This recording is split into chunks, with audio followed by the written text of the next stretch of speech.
political situation in reaction to the initial reports that this was an Israeli strike that, according to the Palestinian Health Authority, killed hundreds of Gazans. Well, perception is often more potent, as you know, in war than the reality. And I think a lot of Palestinian sympathizers around the world have made their minds up very clearly that Israel is lying, and the Palestinian delegation to the UN said as much yesterday. So their view for many of those protesters is that Israel carried out this strike and they're lying. Of course, we've been carrying all of the Israeli spokesperson on the network today saying absolutely this was not us carrying out this strike. So we're trying to balance things. A very difficult thing for us, of course, is that reporters in large numbers aren't being allowed in to see actually what's happening on the ground. So we're trying to juggle this. We're looking at all the protests bubbling up. We're seeing them in Lebanon, we're seeing them in Iran, we're seeing them in Jordan. Just consider that in Jordan, more than half the population are Palestinian, millions of people. If you're seeing protest uprise there, then you're seeing destabilization in the region. And this is the thing that we're really concerned about in terms of moving ahead, in terms of any sort of peace. And we've seen the Jordanian king pull out of a meeting with President Biden today. So it's how this is perceived that is going to have the impact on the situation in the region and any chances of peace. And I think that's the frank reality. There's so much distrust across the region. Yeah, the distrust is, it's almost impossible for either side here to trust the other in what they say. And you're right. And the reality, too, Max, is that we're having this argument before the Israelis have even made any incursion on the ground into Gaza, which we still understand is the eventual plan here, because there are, over 100 hostages being held by Hamas in that region. And the potential for this kind of, you're right to sort of be very careful with the language, because we don't want to call it a misunderstanding. It's the two sides are telling very different stories about what they claim to have happened. I feel like that tendency, or the likelihood that that's going to happen, only gets worse when you're on the ground doing, house-to-house urban warfare. Inevitably, there'll be more casualties, won't there, on both sides? And going in a ground incursion into what other people want to see as a sovereign state is a red line for many Palestinian supporters around the world. We've already seen pretty stark warning signs coming from Iran that that's a red line for them. And obviously at the back of everyone's mind is the tension between Iran and Israel, and that escalating on that northern border. Many people viewing Hezbollah as a Iranian proxy, of course. So we really need to keep an eye on that northern border as well, and seeing how things escalate there in terms of a wider conflict, if indeed that happens. But I think inevitably, whether or not there's a ground incursion will play into that. Right. No, it's a good point. And let's not forget about the backdrop here, which is that we were on the verge of potential landmark normalization efforts, pacts being signed specifically between Saudi Arabia and Israel, and we are so far away from that conversation as we watch all this unfold. Max Foster, live for us in London. Thank you, sir. I always appreciate you. Thanks, Casey. All right, President Biden just commented for the first time on camera about that deadly hospital blast in Gaza. We're going to show you what he said coming up. You should Angie that. What? Angie that. It means connecting with skilled professionals to get all your home projects done well, so you can focus on the important stuff. It means seeing millions of ratings and reviews, so you can feel confident. It means comparing quotes or booking at an upfront price, so you can choose the best price for you, because we want everyone to get the most out of their homes. Get started today at Angie.com. Life, diabetes. Each day is a unique blend of going, doing, and living. Lucerna Protein Smart with 30 grams of protein to help keep you moving. Uniquely designed with Carb Steady to help manage blood sugar response. Lucerna, bring on the day. I saw what you've been posting. Hitler was right. I didn't teach you that. You hide behind your screen and you spewing all this hatred. You got something you want to say? Get out of the truck and say it to their faces.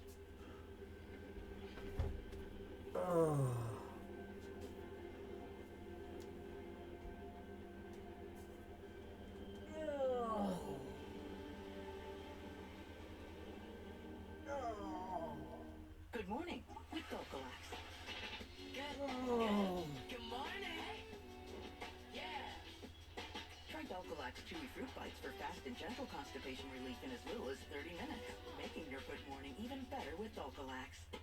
Verizon Small Business Days are back from October 16th to the 22nd. Get a free tech check and special offers like a free 5G phone. Plus, switch, keep your number, and get up to $300 off with Verizon Business. It's your business. It's your Verizon. My most important kitchen tool? My brain. So I choose new Maria Ultra.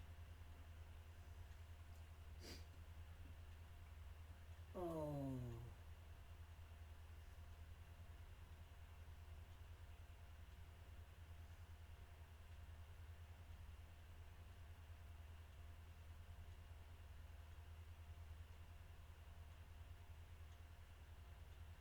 Do you remember what happened in the car?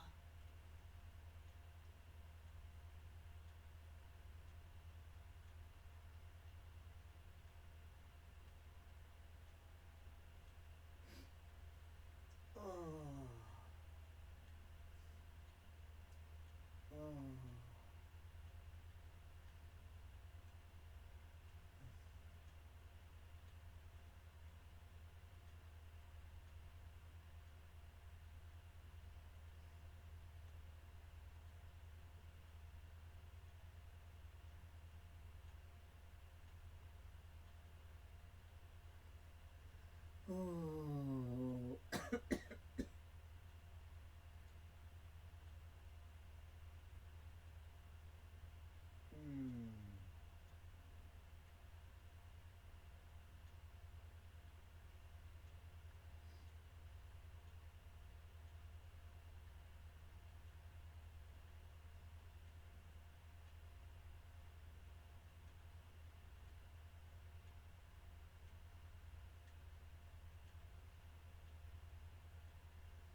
Hundreds of people.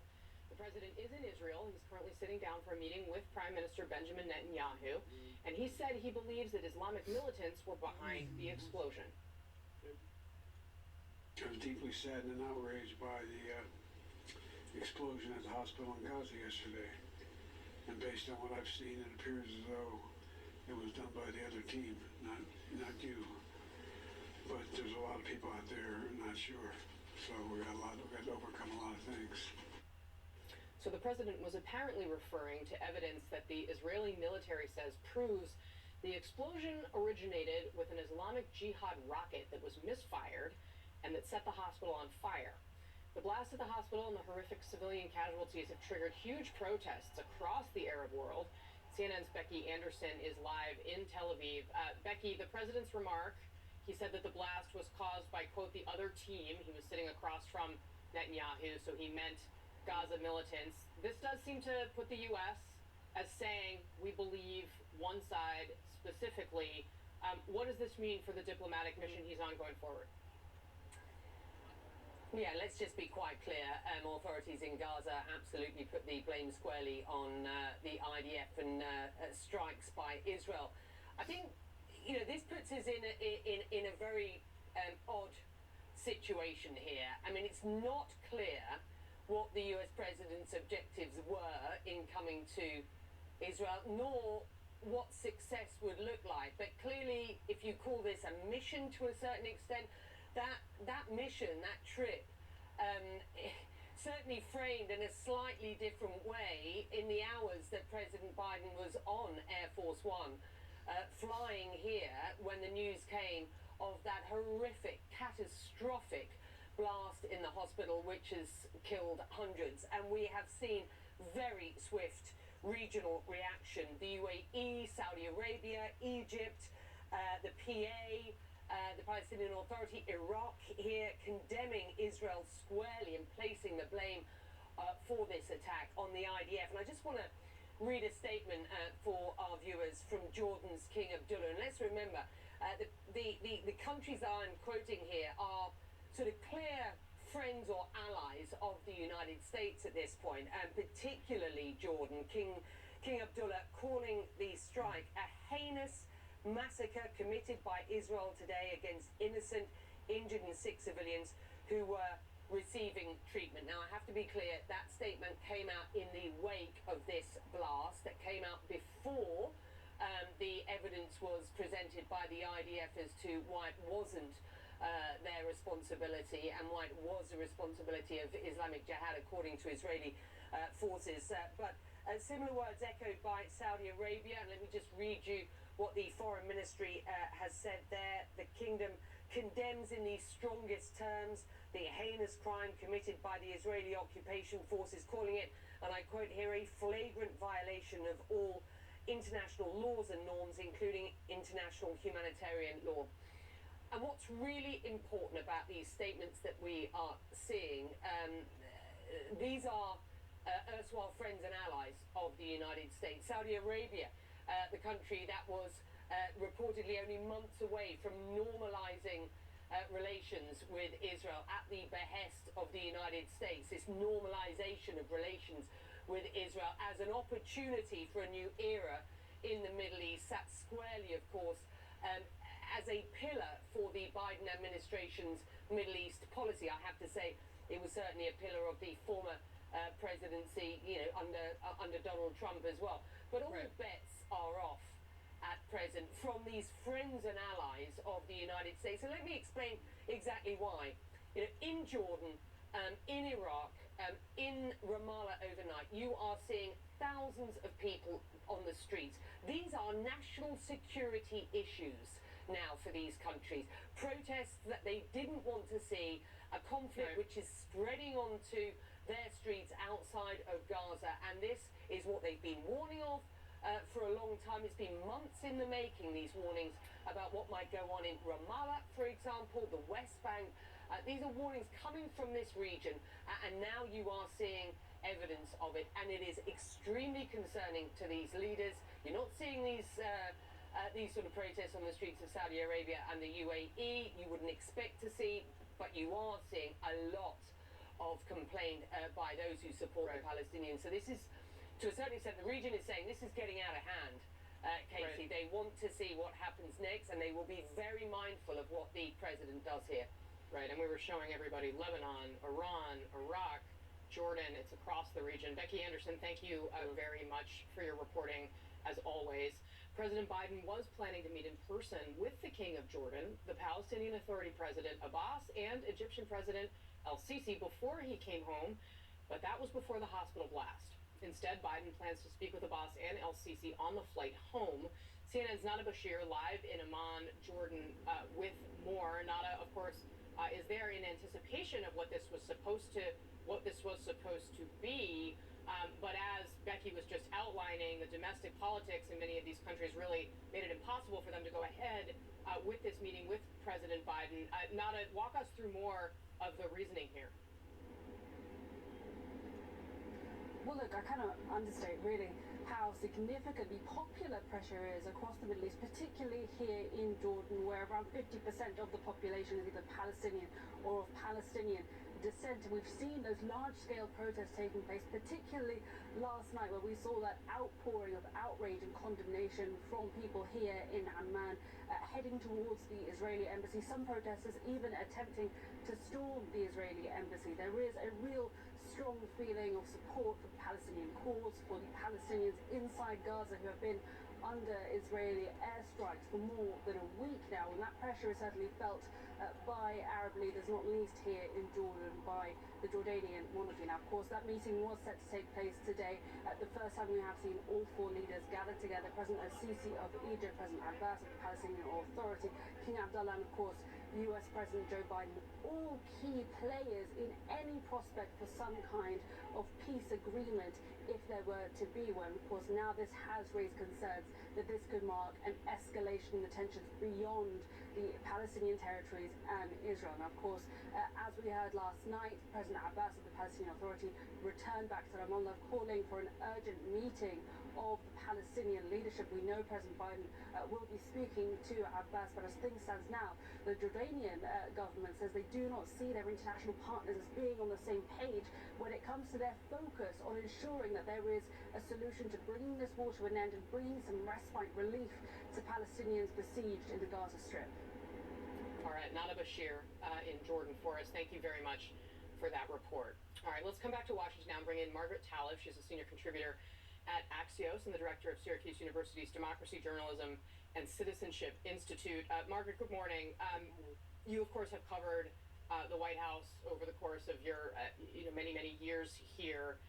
This is one of the more complicated trips I've ever seen a president undertake overseas, and obviously the incident at the Gaza hospital, where you've got on the one hand the Palestinians saying, the Palestinian Health Authority and Hamas saying hundreds have been killed in a blast caused by the IDF. You have the IDF presenting evidence they say shows, no, we didn't do this, we couldn't have done this, and also adding there's another militant group, the Islamic Jihad, that we have intelligence that they misfired a rocket.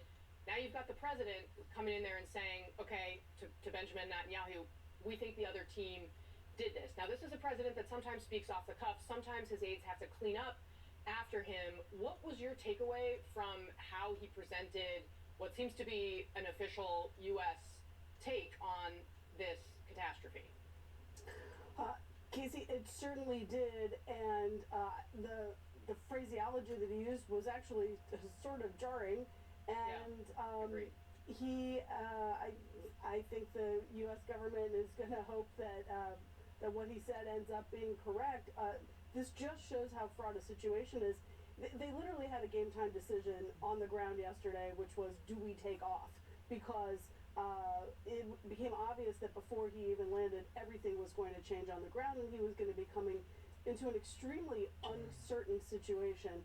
So when a president makes a decision like this to travel to another country in the middle of a conflict, or in this case a war, he's trying to do two things. He's trying to show solidarity with the Israelis as an ally about their national security, but he's also trying to calm the situation, to have a positive effect, and to be able to have conversations with Arab allies, Jordan, Egypt, and of course discussions with the Palestinian Authority that would be fruitful or productive, and that was called off before the trip even got started because of this horrific situation. And so I think in a situation like this, where words matter and precision of language matters, it would be challenging for any president. It's going to be an incredibly tough test for President Biden, and it's also dangerous from a security perspective. So he is really walking a tightrope. Yeah, it is a tightrope. I mean, you're right to point out that, and that's interesting kind of background about them having to decide, hey, are we actually going to take off on Air Force One? That in many ways sends a signal that echoes or underscores the remarks that he made, that, okay, we believe we're still going to go ahead and do this, even though clearly something very terrible has happened that is going to ignite the world. We're going to stick with Israel here. That said, those words, I mean, I've been in situations with presidential candidates, in a pool, and their words ripple across the world extraordinarily fast, which is obviously what we're seeing here. Margaret, stick with me. I want to get you to weigh in on our other big story, which is the significant development here in American domestic politics. The House remains without a speaker. No person having received a majority of the whole number of votes cast by surname, a speaker has not been elected.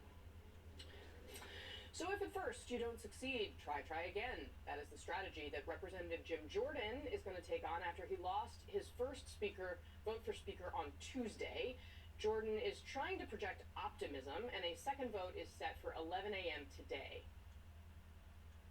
We're going to keep going and have great conversations, great discussions with our colleagues, and frankly, no one No one in our conference wants to see any type of coalition government with Democrats. So we're going to keep working, and we're going to get to the votes. So the need to lock down the required 217 votes is something that the previous speaker, Kevin McCarthy, is quite well aware of. Jordan had just as many votes as I had on the first round. I think the difference here too, we have rules so we can sit down and talk to the other members and be able to move forward. So House Republicans are hoping it won't take 15 rounds of voting to name a speaker. That's how long it took in January for McCarthy. But Jordan has a steep hill to climb. These are the 20 Republicans who voted against him on Tuesday. Margaret Talev is back with us. Margaret, the reality is there are more faces on that graphic than Jordan's team expected there to be. And as this has evolved over the course of the past 12 hours or so, it does seem as though momentum is actually leaning away from Jordan, not to him. Conversations I'm having indicate there's more discussion of whether they need to give Patrick McHenry temporary powers. Jordan's pushing ahead anyway with this vote that's going to be set for 11 a.m. We'll probably see it actually play out 11:30, 11:40 this morning. What do you think is next for him? Well, I mean, wow. And what the conversation we were just having shows why this matters, right? When you've got now chaos in the Middle East, it's really important for the U.S. to be able to make decisions, not just about funding, but about military posture, about policy.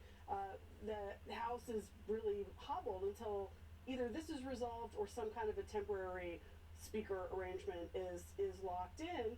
I think for Jordan, one of the things he had working in his favor, potentially, was that increased pressure just to have a leadership decision made could have helped him. But look, being that many votes behind, in the state of New York alone, there are enough Republican moderates who feel that they could lose their jobs if Jim Jordan becomes the speaker the next time they face voters at the ballot.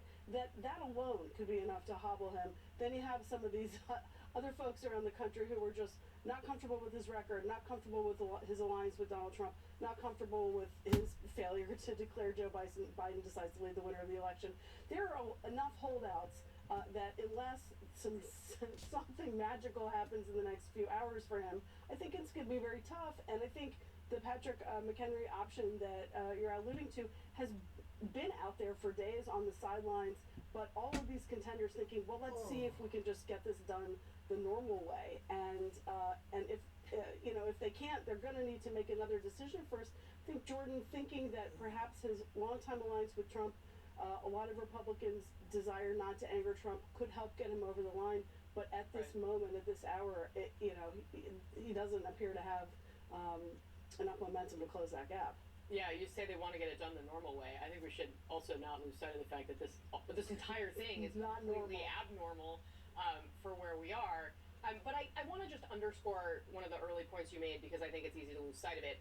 The message that many of these, that you mentioned, the New York delegation, they are the majority makers in the Republican conference. They are the people that Republicans need them to hold their seats if they want to actually have the opportunity to run the House of Representatives. They are sending a message that if we put Jim Jordan in charge of this chamber, it is going to be a problem for us. We might lose the majority. No?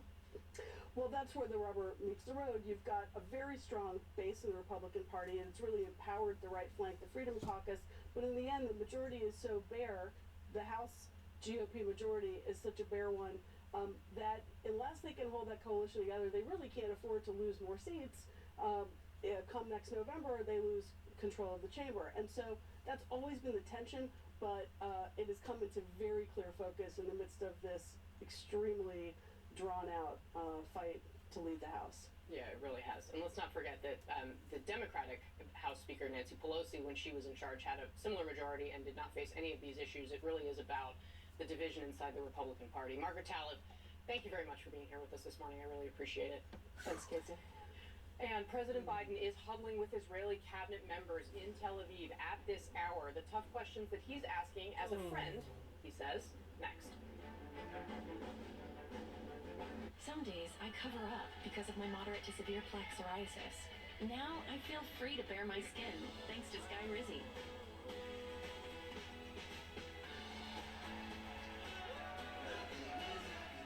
I'm celebrating my clear skin my way. With Sky Rizzy, 3 out of 4 people people achieved 90% clearer skin at 4 months. In another study, most people had 90% clearer skin even at 5 years. And Skyrizi is just 4 doses a year after 2 starter doses. Serious allergic reactions and an increased risk of infections or a lower ability to fight them may occur. Tell your doctor if you have an infection or symptoms, had a vaccine, or plan to. Thanks to clear skin with Skyrizi, this is my moment. There's nothing on my skin, and that means everything. Now's the time. Ask your doctor about Skyrizi, the #1 dermatologist prescribed biologic in psoriasis. Learn how AbbVie could help you save. It'll be an opportunity to travel the world and shoot all these amazing scenes. We can shoot the whole thing in Turkey.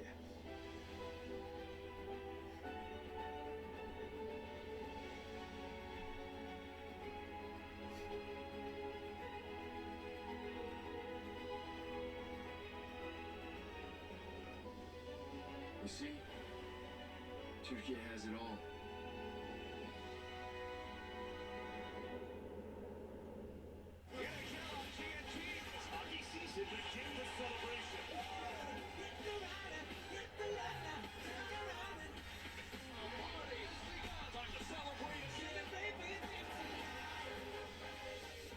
Here's your parachute. Packed it. Nice. Certain it's okay? Are you born Prince Certain? Certainty matters, like the certainty of congratulating.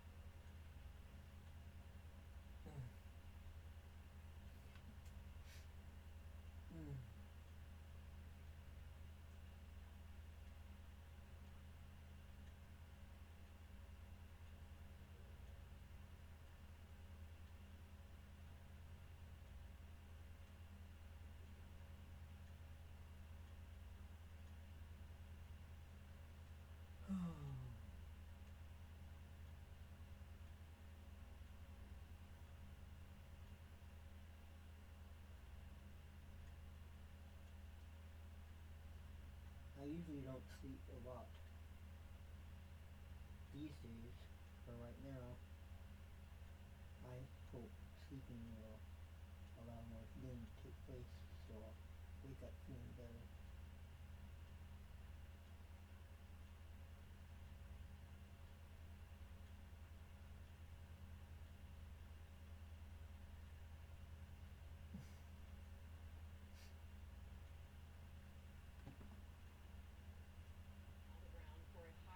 Visit. His meetings are already underway. He met face-to-face with Israeli Prime Minister Benjamin Netanyahu a short time ago.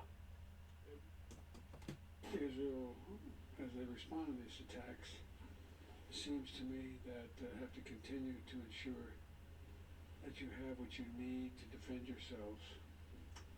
And we're going to make sure that occurs. Those remarks at the beginning of his meeting with Benjamin Netanyahu, which is still going on. He's expected to make more remarks soon and also meet with an expanded Israeli war cabinet. Let's bring in Joel Rubin, former Deputy Assistant Secretary of State for Legislative Affairs in the Obama administration. He's also currently a Democratic Congress candidate for Congress in Maryland. Joel, this is an incredibly highly consequential visit for the president. The reality is this strike occurred at this hospital in Gaza.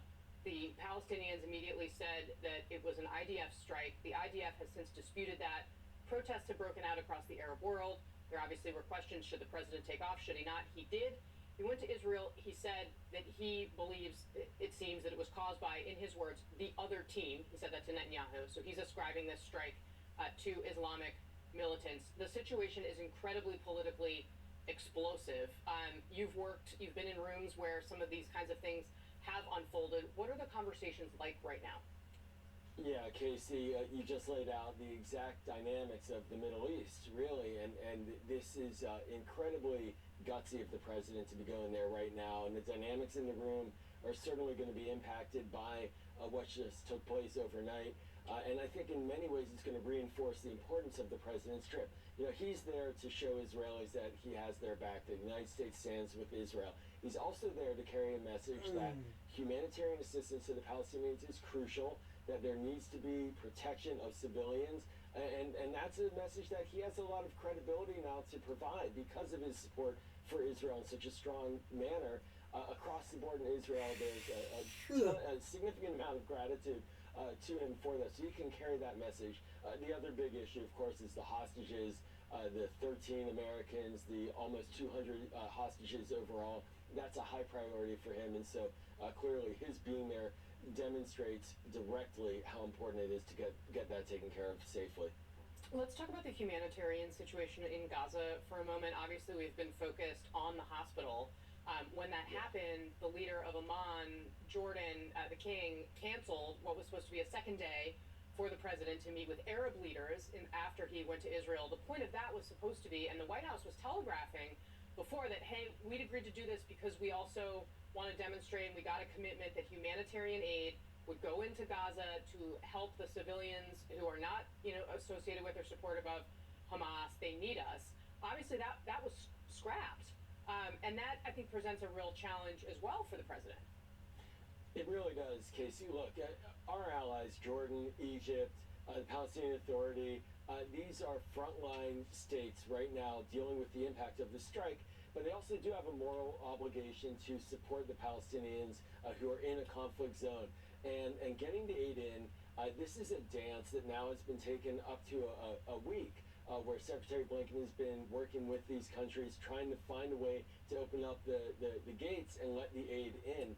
And then, of course, the Israelis as well finally turned on the water after President Biden pushed and asked for them to do that as well. But Jordan, the king is under deep pressure politically at home. There are majority Palestinians in Jordan.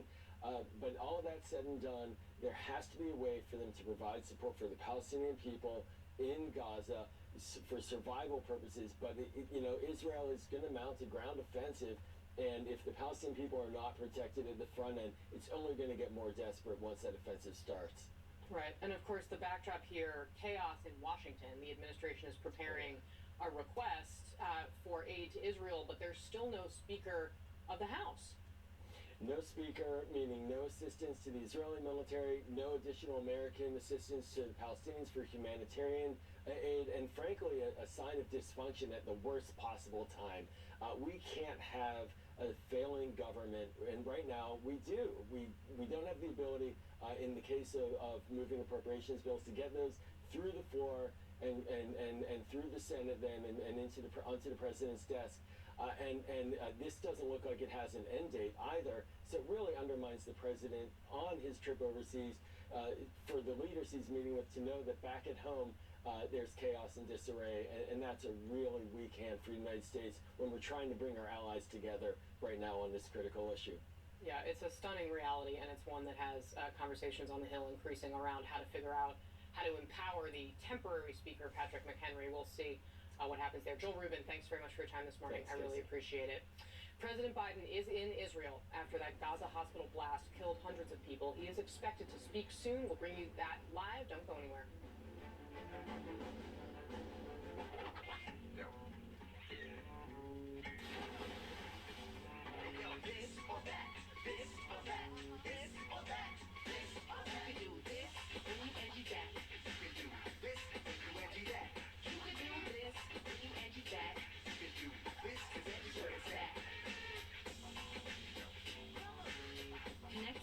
Professionals to get all your home projects done well. Get started today at Angie.com.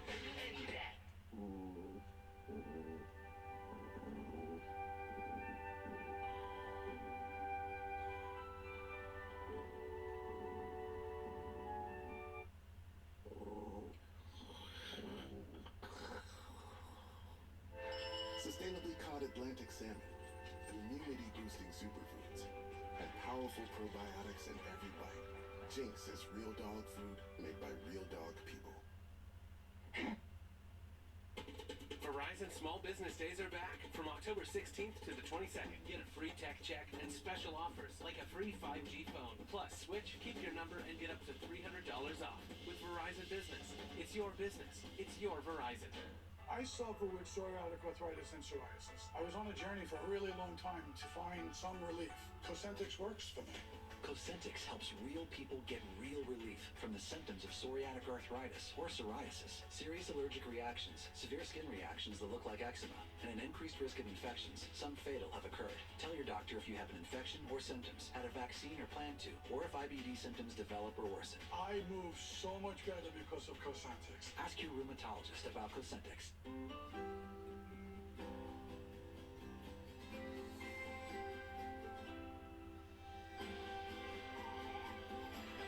Start your day with Nature Made, the #1 pharmacist-recommended vitamin and supplement brand.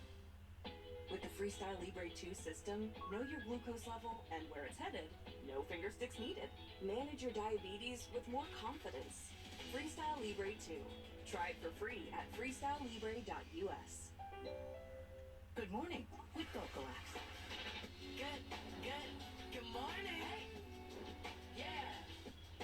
Try Dulcolax Chewy Fruit Bites for fast and gentle constipation relief in as little as 30 minutes, making your good morning even better with Dulcolax.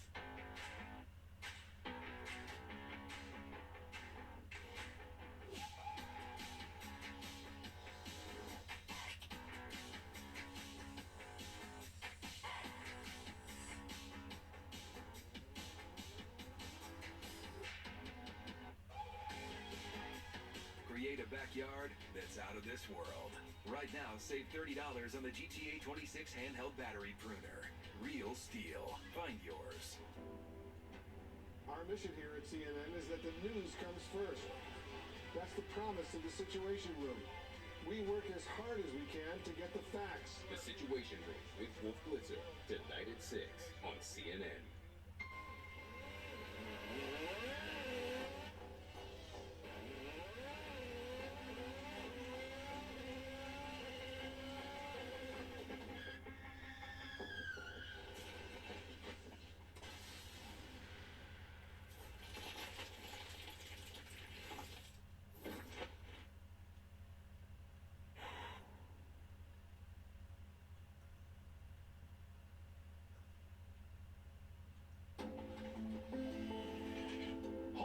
Imagine a world with no drama. I haven't signed Joey's card yet. Ordering promotional products guaranteed to create memorable moments is an easy mission at ForImprint.com. For imprint, for certain. Kids across America are going to school hungry every day. With help from caring people across America, No Kid Hungry is providing healthy meals and hope to hungry kids so they can build better futures. Learn more at helpnokidhungry.org. I'm Pete Montine at Reagan National Airport. This is CNN. A human tragedy on a terrible, terrible scale. The massive explosion at a hospital in Gaza City. This hospital is vital to the northern part of Gaza. The explosion in Gaza was caused by an Islamic Jihad rocket that was misfired. For now, we don't know. We have nobody to confirm anything. These images are having a huge impact across the region. These protests are only going to get larger. All of that made the president's planned summit in Amman, Jordan, effectively untenable. President Biden is meeting with Prime Minister Netanyahu at length. Based on what I've seen, it appears as though it was done by the other team, not you.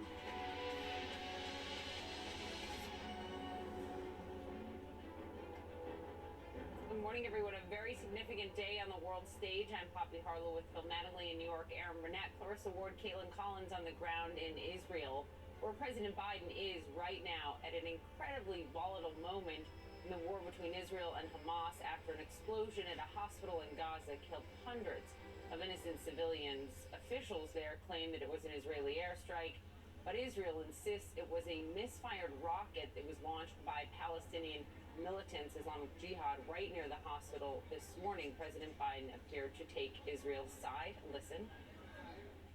I was deeply saddened and outraged by the explosion at the hospital in Gaza yesterday.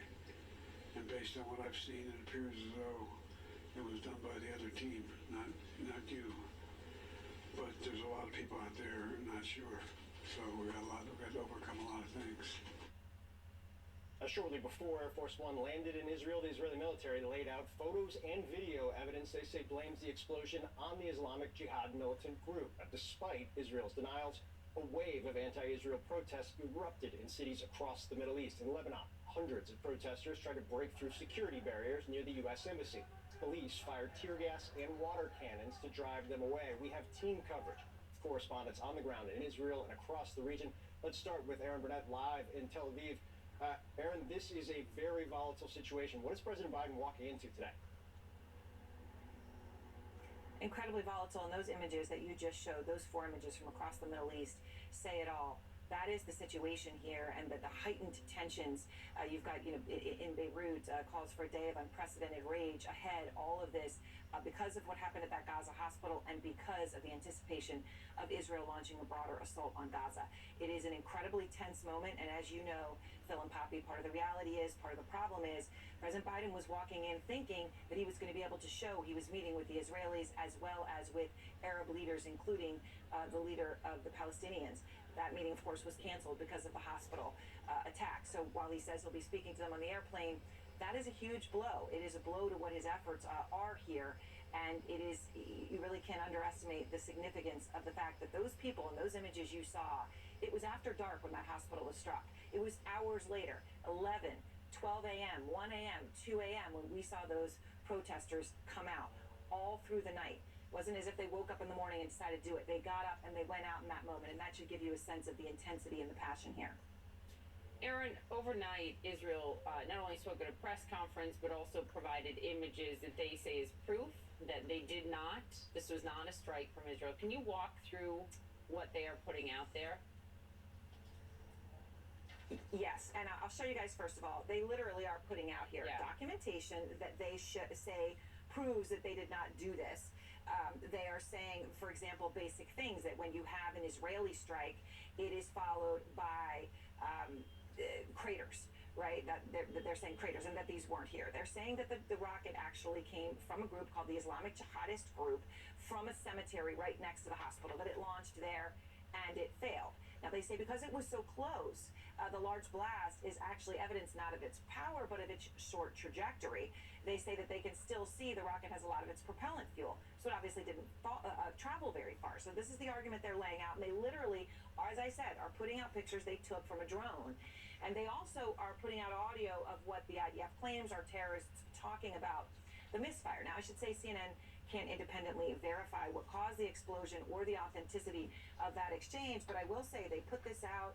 They even put out a map here showing how many misfires they say have happened since the beginning of this war. Now, 12 days ago, 450 failed launches by jihadist groups in the Gaza Strip. They're putting all of this out. The question is, when you look at those pictures of people on the street, does it matter? To those individuals, no, because they believe this was Israel.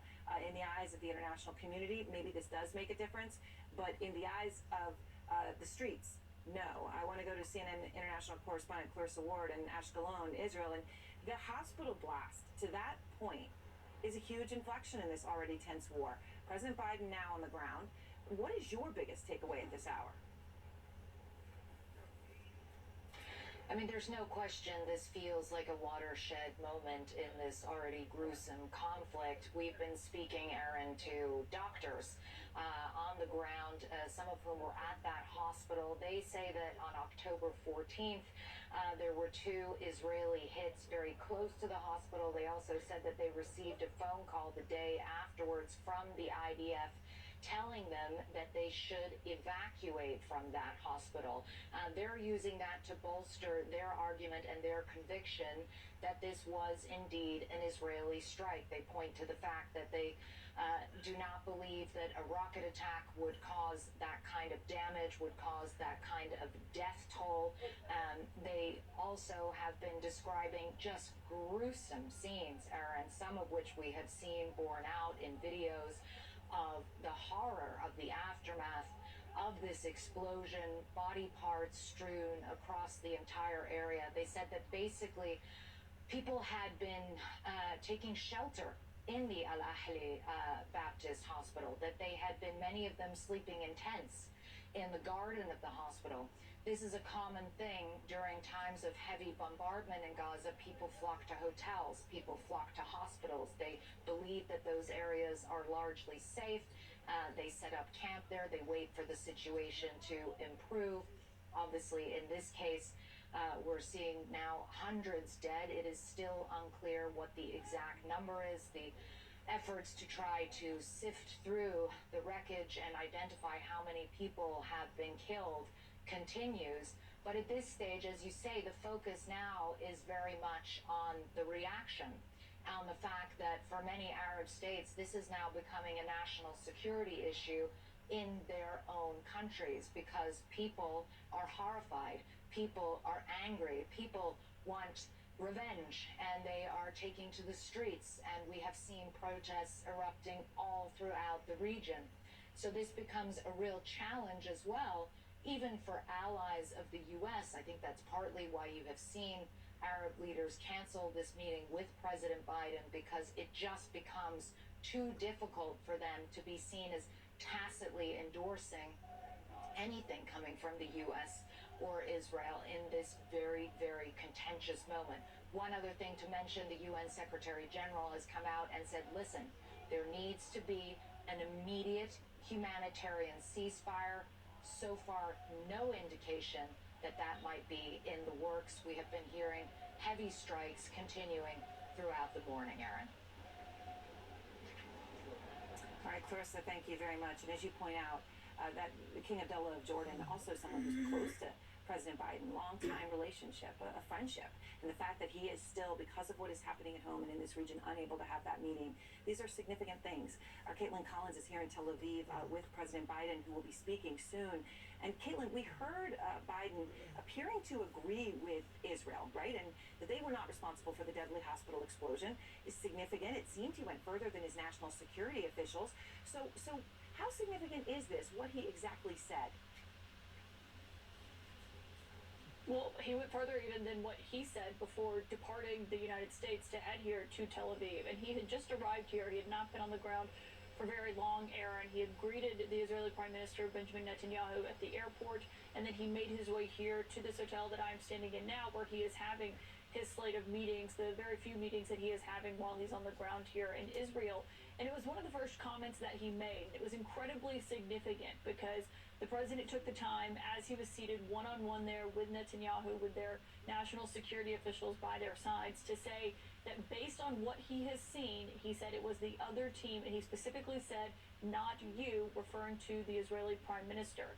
Of course, that is greatly significant because he is endorsing Israel's denials that they are responsible for the explosion that happened at that hospital in Gaza. Now, Israel has denied it. You've seen Palestinian authorities blame the Israel Defense Forces and to say that they are to blame. Israel has strongly denied that. So it is significant to see the president coming out and saying that, endorsing those denials. But what I'll note is that he said the other team, which of course raised a lot of questions of what specifically he was referring to. We asked him those questions. I was in the room as he was having this meeting with the prime minister. He did not clarify, of course, that.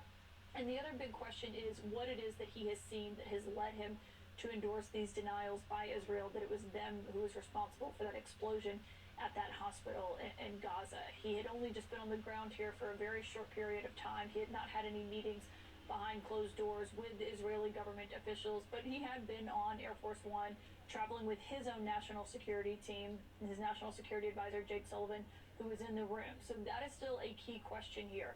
And of course, that is going to be something that is hanging over this entire trip as the president is moving forward. A trip, Aaron, that I should note is looking a lot different than what the White House thought it was going to even just 24 hours ago. I mean, he'll be here. He's about to have a meeting shortly with the newly formed wartime cabinet. And then he's going to be meeting with the families of victims, the families of hostages, first responders who were there on that horrific day here in Israel as that attack unfolded.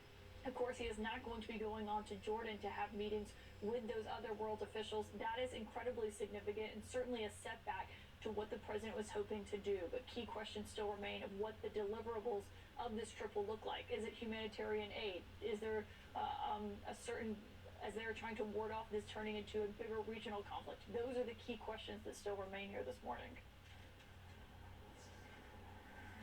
All right, Caitlin Collins, thank you very much. With all of those details and obviously so many questions about what this meeting may or may have. Phil and Poppy, as Caitlin says, it is not what they expected, it is not what they wanted, but it is what they have. Yeah, it is a very different moment, to Caitlin's point, than it was 24 hours ago. A lot of very significant and consequential issues for the president to address, both behind the scenes with the prime minister and his war cabinet, but also what you're seeing on the screen. Those are live pictures in Tunisia. That is a very, very real escalation of protests across the region, all as the president is on the ground in Israel. We're going to continue with our team coverage. Up next, we're also going to dig deeper into what the IDF claims caused the Gaza hospital explosion, plus who they're blaming it on. Stay with us. How's the chicken? The prawns are delicious. Oh, I have a shellfish allergy. One prawn, very good. Did I say chicken wrong? Tired of people not listening to what you want? It's truffle season. That's okay. Never enough truffles. How much are they? It's a lot. Oh, okay. I'm good. That. It's like a priceless piece of art. Enjoy. Or when they sell you what they want? Yeah. The more we understand you, the better we can help you. That's what US Bank is for. Huge relief. Yeah. RSV is out there. For those 60 years and older, protect against RSV with Arexvy. Arexvy is a vaccine used to prevent lower respiratory disease from RSV in people 60 years and older. Arexvy does not protect everyone and is not for those with severe allergic reactions to its ingredients. Those with weakened immune systems may have a lower response to the vaccine. The most common side effects are injection site pain, fatigue, muscle pain, headache, and joint pain. I chose Arexvy. RSV? Make it Arexvy. Before and bath fitter. Before and bath fitter. If you have a before bath, now's the time to call Bath Fitter to get a beautiful after. With our unique tub over tub process, there's no mess or stress. Spend smart on a beautiful new bath done right, backed by a lifetime warranty. Join over 2 million happy customers who know it just fits. Bath Fitter. Visit bathfitter.com to book your free consultation. From roughage to radiance. So many ways to save. Life ready, wallet happy. That's 365 by Whole Foods Market. With the Freestyle Libre 2 system, know your glucose level and where it's headed. No finger sticks needed. Manage your diabetes with more confidence. Freestyle Libre 2. Try it for free at freestylelibre.us. How does Klein Inspector get among the most big verdicts and settlements of any law firm in the country? Because Klein Inspector is an award-winning team with 5 doctor lawyers, the most of any firm in the United States. And that's why the New York Times calls Klein Inspector a powerhouse law firm. So if a defective product, motor vehicle accident, or medical malpractice caused a catastrophic injury, call Klein Inspector. For your most brilliant smile, Crest has you covered. Nice smile, Brad. Nice. Thanks. Crest 3D White, 100% more stain removal. Crest. Life, diabetes. Each day is a unique journey of going, doing, and living. Lucerna Protein Smart with 30 grams of protein to help keep you moving. Uniquely designed with Carb Steady to help manage blood sugar response. Lucerna, bring on the day. This is your season to smile, to gather together and discover the moments that matter, to jump into the fun and join in the celebration. To help get you ready, your Aspen Dental team is celebrating 25 years of affordable care with an epic anniversary savings event. Right now, new patients without insurance get a free full exam and x-rays. Plus, everyone can get 20% off their treatment plan. But hurry, because while the season won't last, the memories you make together will. Aspen Dental. Book today.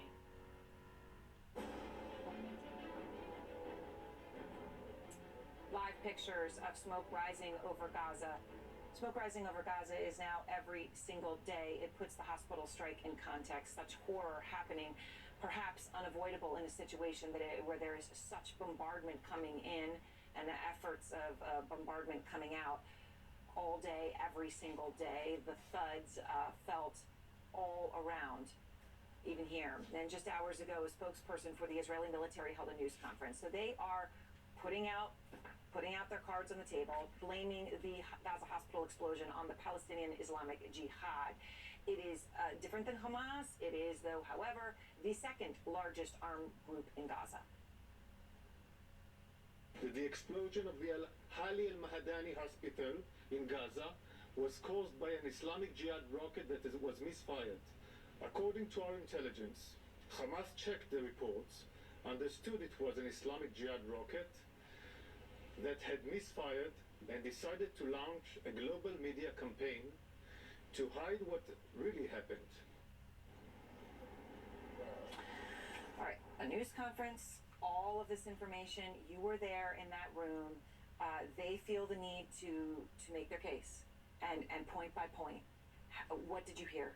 Yeah, they certainly do feel the need to make their case. I think they would be doing it regardless of whether or not President Biden was arriving here today, but certainly there was a greater sense of urgency because the President of the United States was arriving after this horrific bombing of this hospital in which hundreds of civilians are believed to have died. And they're making their case in a number of ways. They are providing a lot of intelligence that they say that they have gathered, both conversations with Hamas militants and also pointing to some of the facts on the ground. One of the key pieces of information that they said that bolsters their claim is this idea that there was no crater on the ground. But amid all of this, we have already watched as the Arab world in particular has already made up their mind about the situation.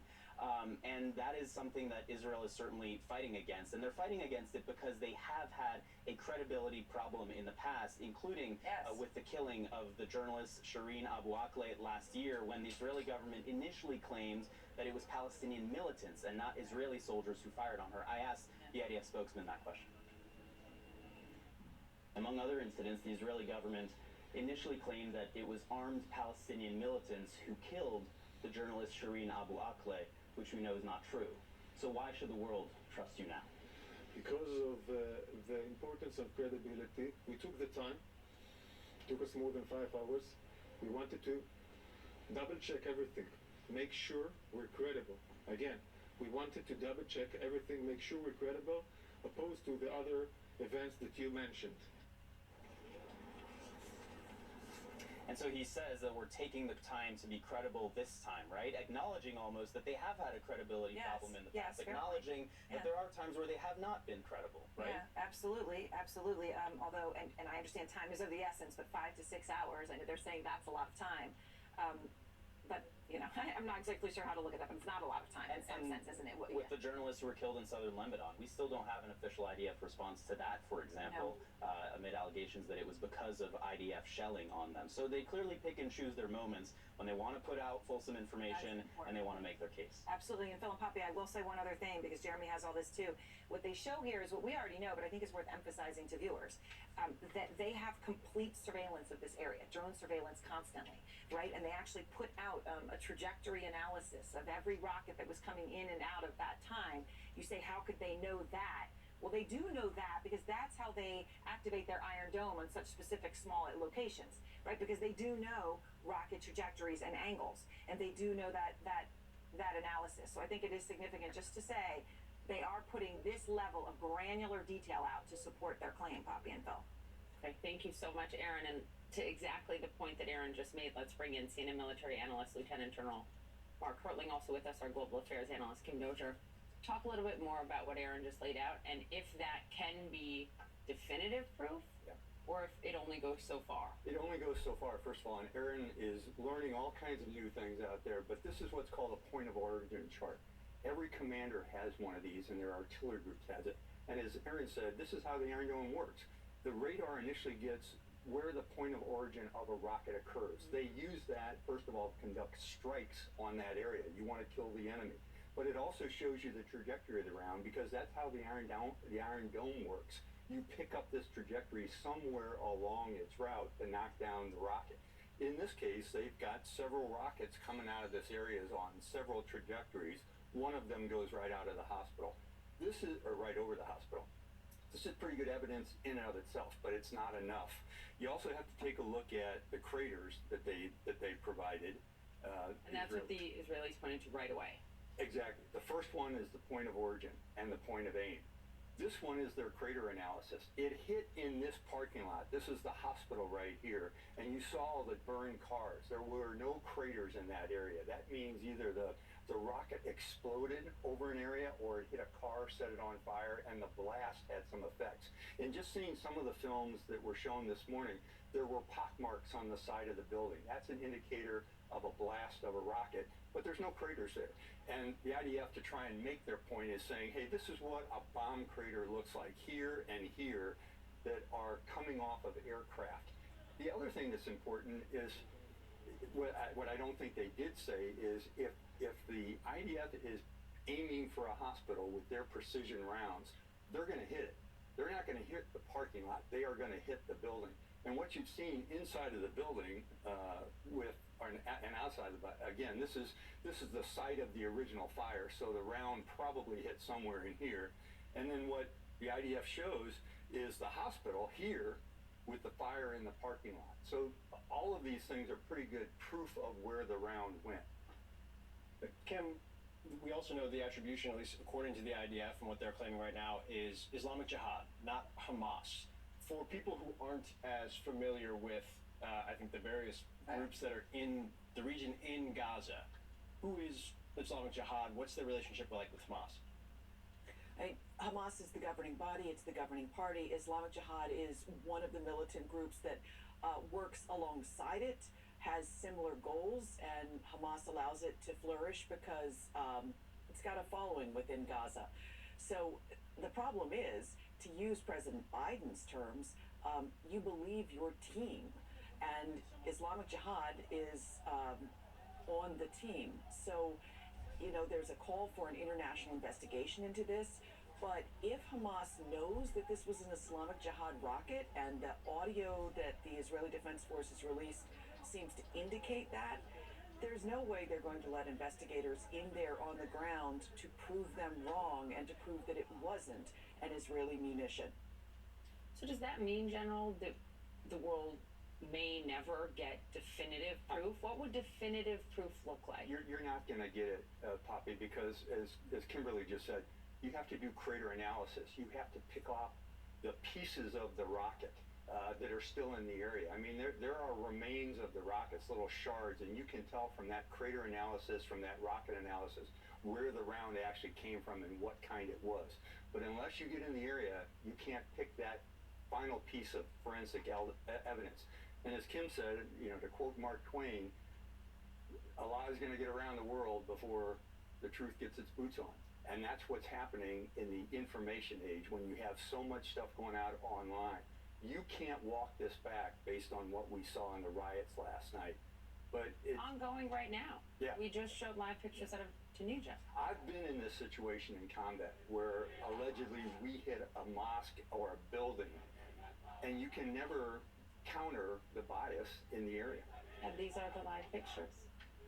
Kim, you know, to this point, the decision by the president to come out during that spray with Benjamin Netanyahu before their bilateral meeting, which is ongoing right now, it was notable because 10 hours prior, he put out a statement that did not have a definitive conclusion on responsibility. His team briefed while aboard Air Force One during this flight and did not draw a definitive conclusion, only said that this is what the Israelis were saying. The president, in his own way, and also while reading his notes, drew a definitive conclusion, said it was the other team, looked at Prime Minister Netanyahu, said it was not you. What do you think happened in those 10 hours?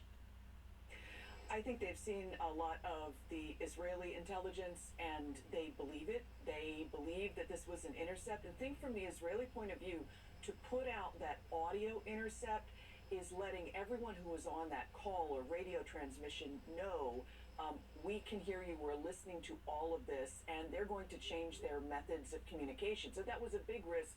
Biden seems to have believed it, but I also think he used, yes, his typical folksy language, but it's curious, there won't be a bite where the American president is saying, I believe the Palestinians did this, not the Israelis. It's other team. So yes, he lined up with Netanyahu, but I'm surely not in as fulsome a way as the Israeli prime minister would have liked. You can bet that he will be asked for more on that and more clear statements on that. Thank you. This was so helpful, General Hertling and Kim. Appreciate it very much. As we were just showing you these live protests spreading around the Arab world in the wake of that blast that killed hundreds at that hospital in Gaza. This is Biden has arrived in Israel. We'll take you live next to Amman, Jordan, with reaction on the ground there. Stay with us. The first time you connected your GoDaddy website and your store was also the first time you realized, Well, we can do anything. Cheesecake cookies? The Chookie! manage all your sales from one place with a partner that always puts you first.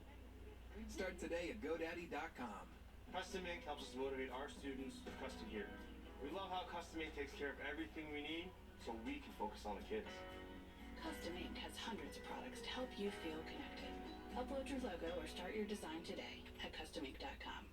I've always been prone to hair thinning. I was getting older. I was under a lot of stress. I started taking Nutrafol. Nutrafol is the #1 dermatologist recommended hair growth supplement. I am back to me. Start your hair growth journey at Nutrafol.com.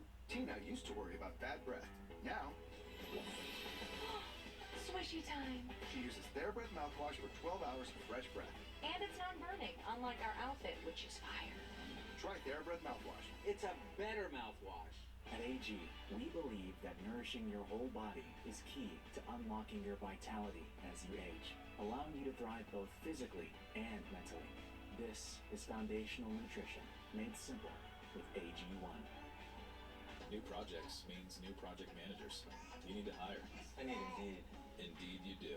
When you sponsor a job, you immediately get your short list of quality candidates whose resumes on Indeed match your job criteria. Visit Indeed.com/hire and get started today. These underwear are pee-proof and period-proof and sweat-proof. They're leak-proof underwear from NYX. Comfy and confident protection that feels just like normal.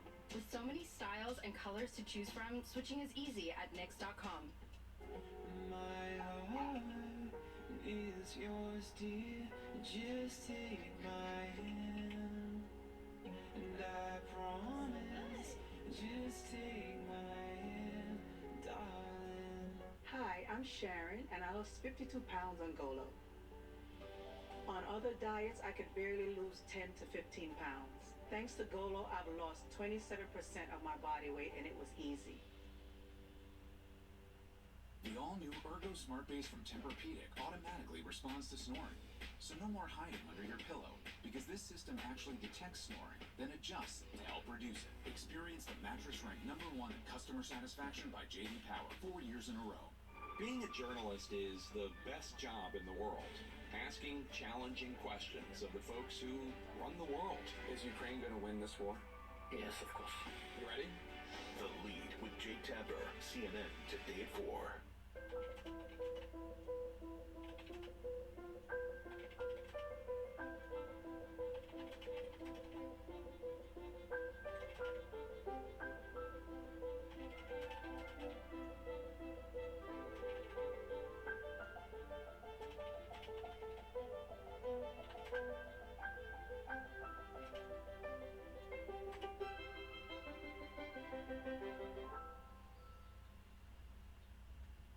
Get customizable furniture at joybird.com that complements your art, your green thumb, or just you. Create your dream space with Joybird. Plus, get free design services at joybird.com. Messy happens. When it does, there's HomeAglow.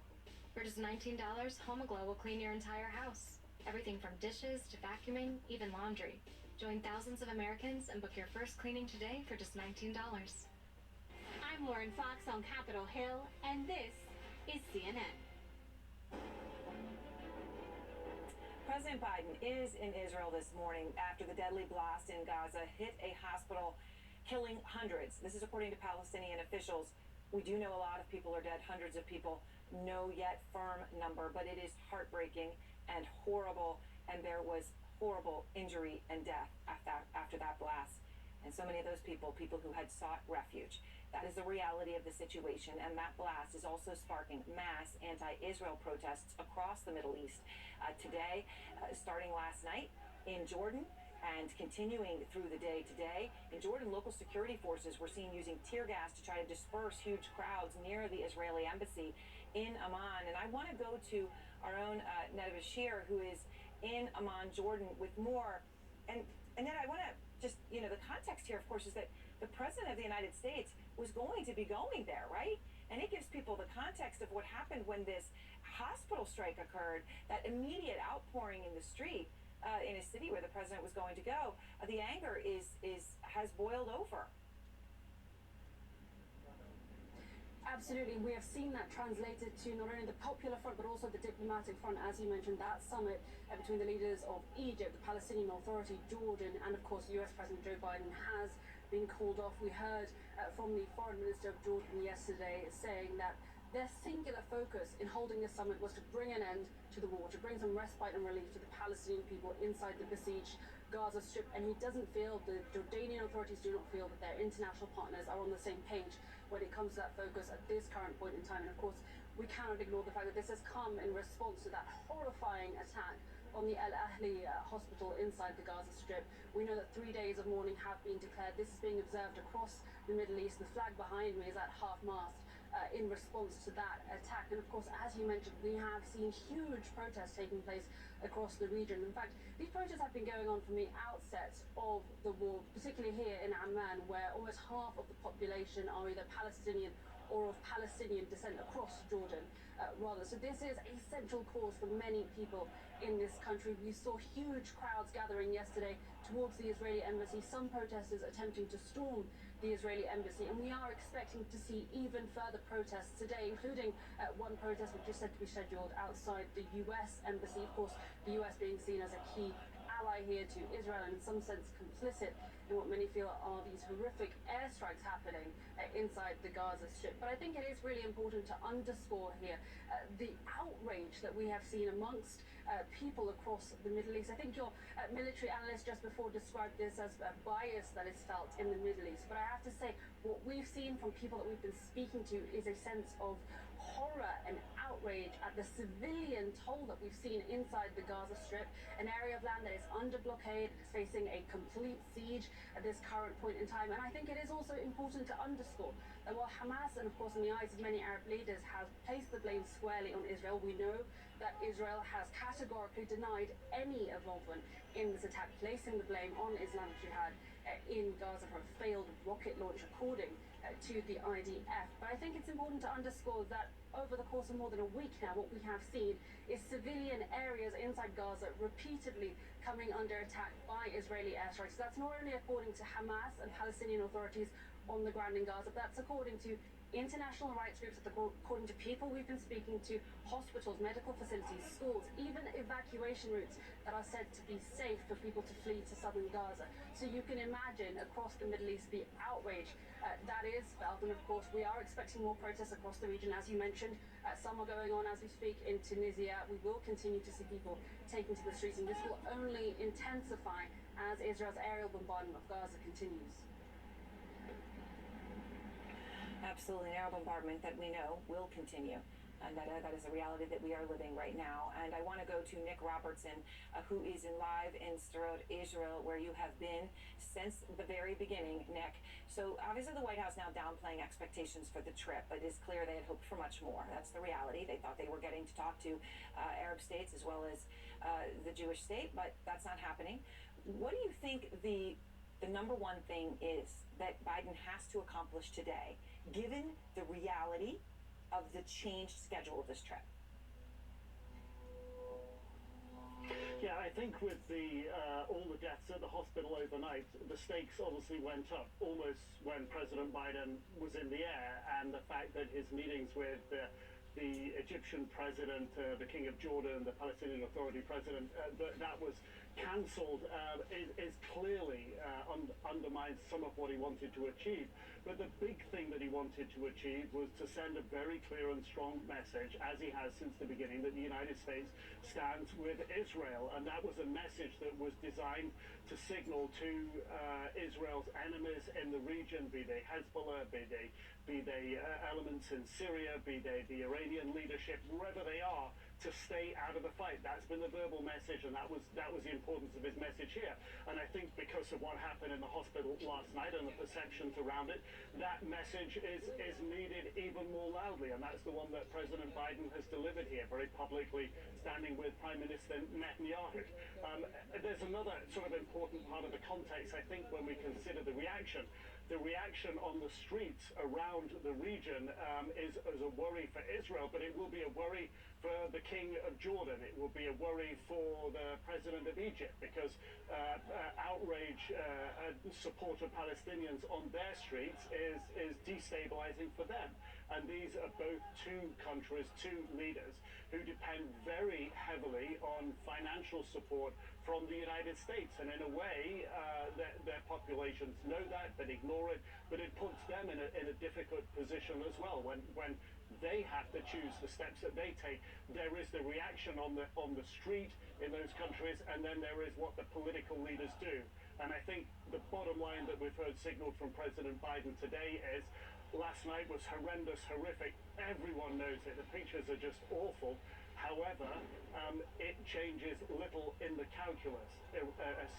Israel's enemies must hold back, and I think it still leaves a door open for what Israel wants to do in terms of taking on Hamas, and that's a critical point, which may very well be, it seems to me, that the possibility of a ground incursion remains an open option. It definitely remains an open option when we see that border and everything along it amassed and ready, in ready position. Nick, what are you seeing on that front? And I do want everyone to understand, you know, your location is so close to the border. When these rockets come in, the house next to the one where you are was actually even hit by one of those rockets. So that's the proximity with which you are observing this. What are you seeing? Yeah, this town, for example, normal population 40,000 down to about 4,000 according to local officials. Over the past, I would say, 18 plus hours, when there have been incoming rockets from Gaza, and there was some incoming in the last hour, we're not seeing any intercepts, any Iron Dome intercepts, and in the past we were. We are hearing the sirens, and that does give the population of about 4,000 people here literally about 6 or 7 seconds to take shelter. Almost all houses here have rooms for shelter. There are shelters on the streets, but the streets are deserted, which I think tells you the situation here. People are very aware of the threat that comes from Gaza. It is still an active and real threat, and that, of course, gives support and impetus to Israel's desire to go into Gaza and take out the leadership of Hamas. At the same time, we're continuing to hear heavy drone activity, continuing to hear Israeli jet activity and missile strikes on Gaza. So, you know, again, going back to the big picture, as terrible as last night was, dependent on the writ large Arab street reaction and the ability of leaders in those countries to maintain stability at home, it seems, and also dependent on Iran's leadership's reaction, it seems that actually in the broader calculus of what's going to happen, very little has actually changed. As horrible as it was, events have yet to fully play out, so we don't have a whole picture. But from statements so far, that's what it looks like. Certainly does, and of course the IDF insists, and we were talking to a former general last night, that this will not affect their planning for what they're doing in Gaza. We shall see.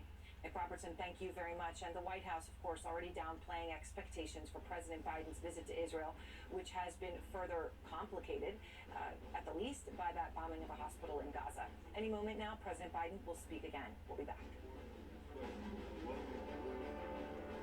The new CNN Prime Time is where the truth shines, taking you to the heart of the story. We start with breaking news for you this evening. We are just about 3 miles from the Gaza border. And breaking through the noise. Interesting conversation about where we are in America right now. The day's biggest stories. What we have been seeing in Israel is unprecedented. The night's most essential reporting. It's not about what I believe, it's about whether there is evidence.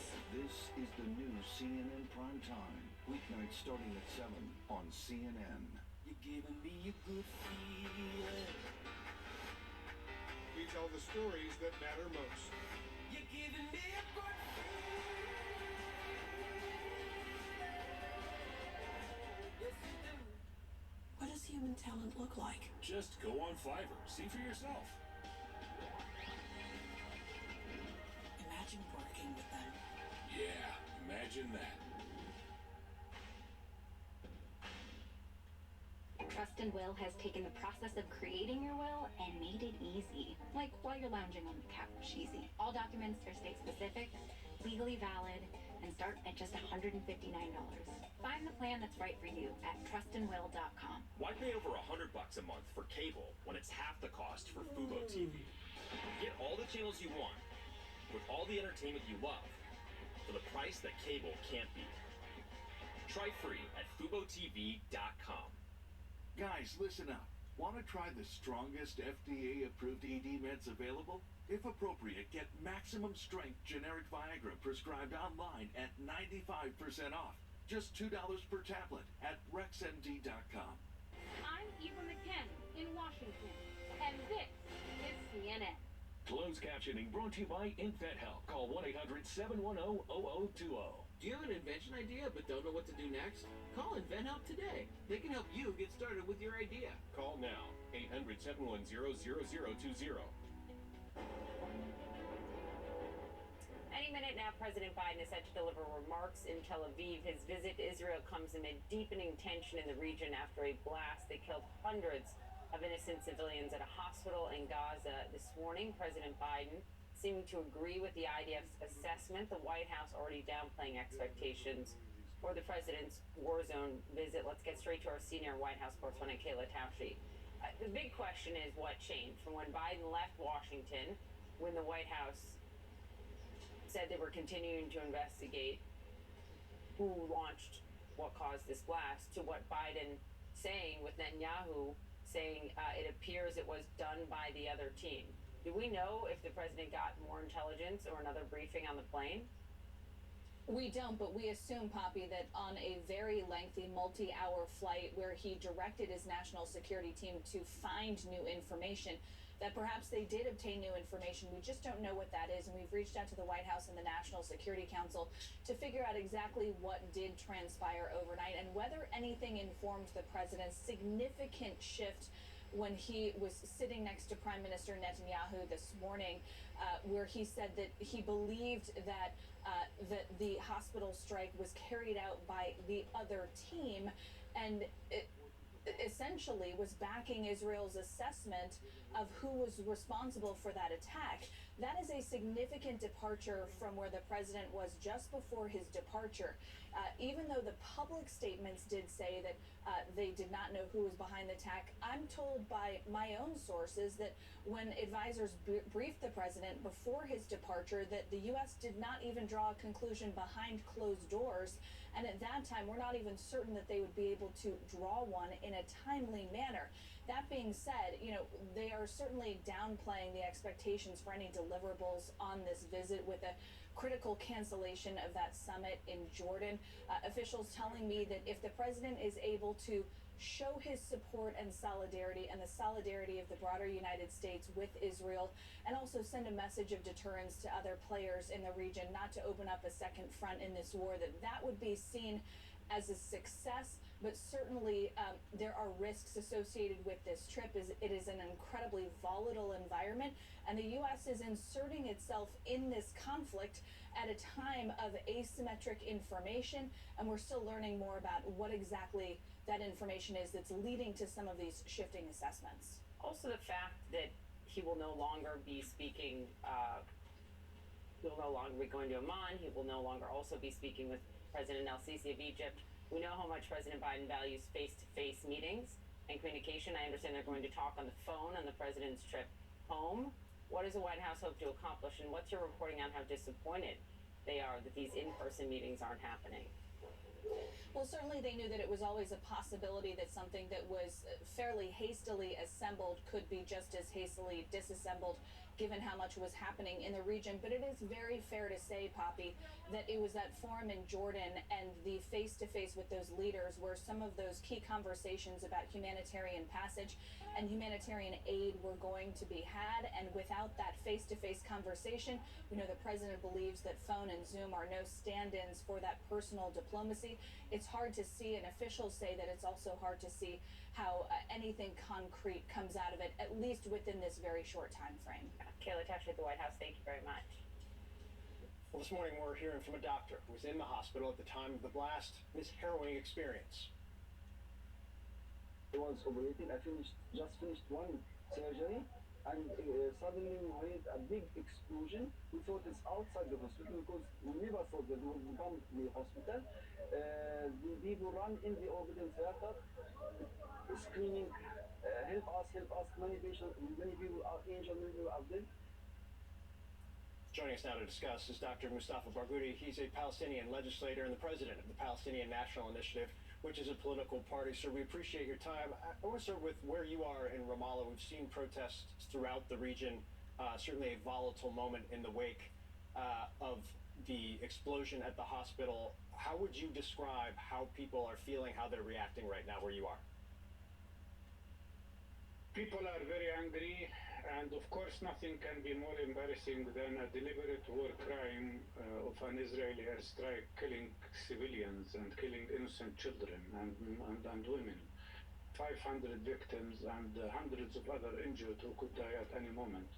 And let me tell you that what we believe is that, and we urge you to remember that the Israeli military lied to the world on many occasions before changing their stories many times. A very good example of that was their denial of killing the American Palestinian journalist Shireen Abu Akleh, and changing their story 4 times.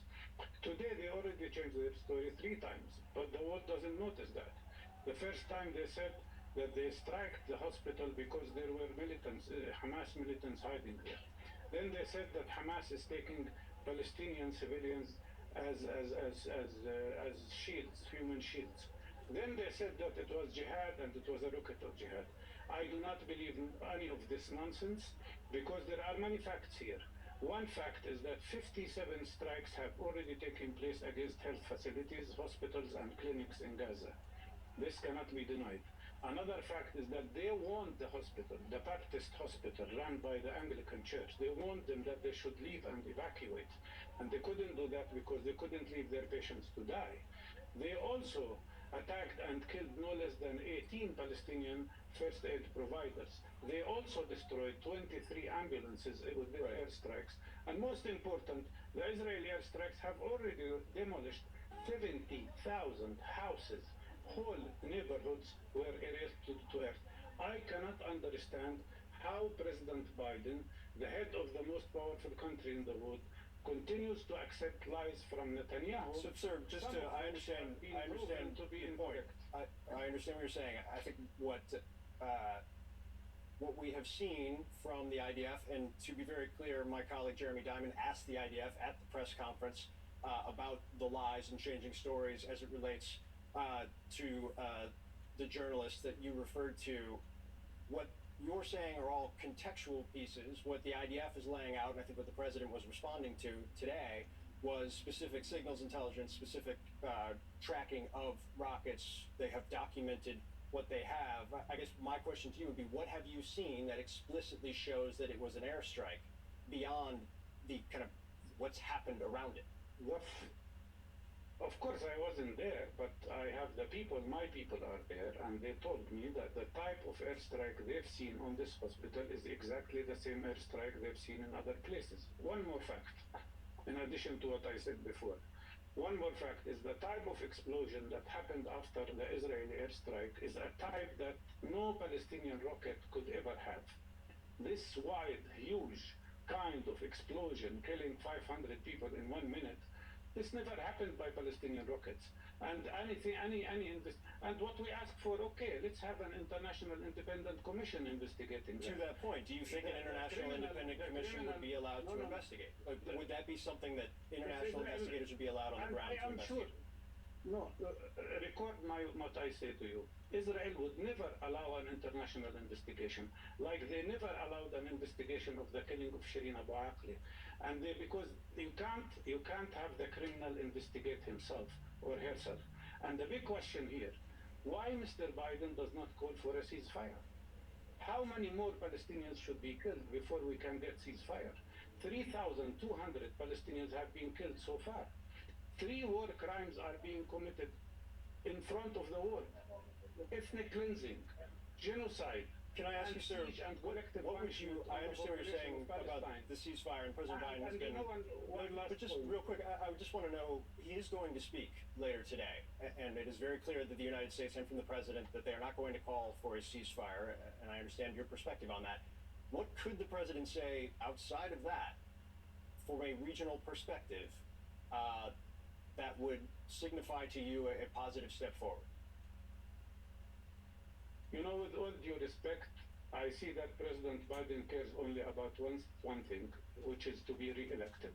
And that's why he's taking the side of Israel. He's believing Israeli lies, like the lie of decapitation of children, which was never verified, or the lie of raping women, which was never verified. And they continue. And now this lie that Palestinians killed themselves. This is totally unacceptable. He should call for ceasefire immediately to save Palestinian and Israeli lives. At least he should care about the lives of Israeli prisoners who are being bombarded with Israeli airstrikes now. 22 of them have already been killed by Netanyahu's airstrikes on Gaza. This should stop. How many thousands and thousands and thousands of people should be killed, and especially children and civilians, before Israel accepts a ceasefire? Mr. Biden has a responsibility, and his responsibility now is immediate ceasefire. And let me remind him of the lies that were told about Iraq and the weapons of mass destruction. After years, everybody admitted it was a big lie that justified the killing of 1 million Iraqis. Enough is enough. We don't need another atrocity here. We don't need ethnic cleansing of Palestinians to Egypt. I would note that it was the Jordanian summit in Amman the president wanted to meet. That was canceled. Certainly you have a very different perspective from what we've heard from the IDF. The president has said as well. We do appreciate your time. Dr. Mustafa Barghouti, thank you. Thank you. All right, well, obviously, as you saw from that conversation, significant questions. President Biden is in Israel after that blast at the hospital killed hundreds of people. He will speak soon.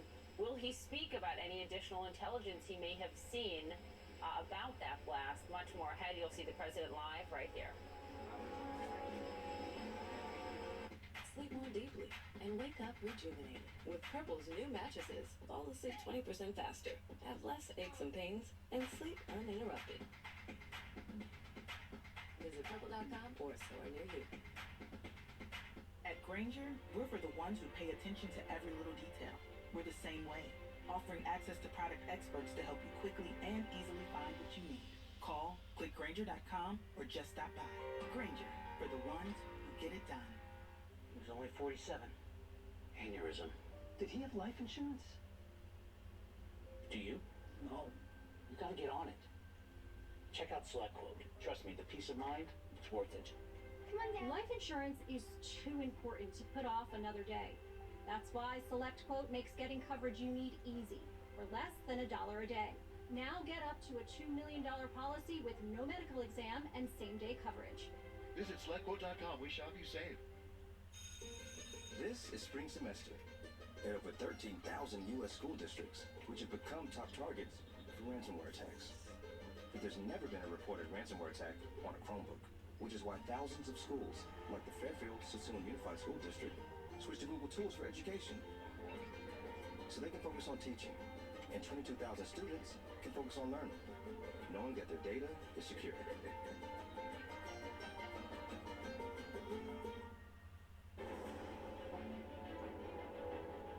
Okay, we're waiting to hear from President Biden once again this morning. He's going to make some remarks again in Tel Aviv after we saw him speaking with Prime Minister Netanyahu. We'll bring that to you live as soon as it begins. As we wait, let's bring in our CNN Chief International Anchor, Christiane Amanpour, and CNN Political and National Security Analyst David Sanger, also White House Correspondent, National Security Correspondent for the New York Times. Christiane, let me begin with you. You just heard that conversation, I believe, that Phil had. And you see the live pictures around the world, from Tunisia to Amman, Jordan, and many, many, many who do not believe in the Arab world, who do not believe what Israel is saying, that this was not their strike on the hospital. We're looking at these live pictures, and now President Biden is there in the middle of all of this with a canceled summit that was hastily arranged in Amman, Jordan. What comes out of today, and what can the president say, if anything, to calm tension? Well, Poppy, Phil, this is truly considered by just about everybody an unmitigated disaster that the president has walked into this terrible, terrible catastrophe that's unfolding in Gaza. And as you heard from Mustafa Barghouti, who is a moderate Palestinian who has tried all his life to bring the factions together, there is their narrative based on context and what's happened before. And they do not believe, and the street does not believe, no matter how much the IDF says it's done its 5-hour investigation, it's just not believed around the world. And that is what is mattering right now. That is the narrative. It's not believed. And I can tell you that the Israeli defense minister himself said last week, when imposing a siege on Gaza, which the international community says is against international law, he also said, I have ordered... Christian, let me interrupt you, and I apologize. I apologize for the interruption. I want to tell people what they're watching on the screen right now. It is Prime Minister Benjamin Netanyahu is speaking. This is before a meeting between President Biden, Prime Minister Netanyahu, and Prime Minister Netanyahu's war cabinet that was put together in the wake of the October 7th attacks. We're going to listen to both of them, who they are expected to give remarks. Prime Minister Netanyahu is speaking now. Everything it can to keep civilians out of harm's way. We've asked them and will continue to ask them to move to safer areas.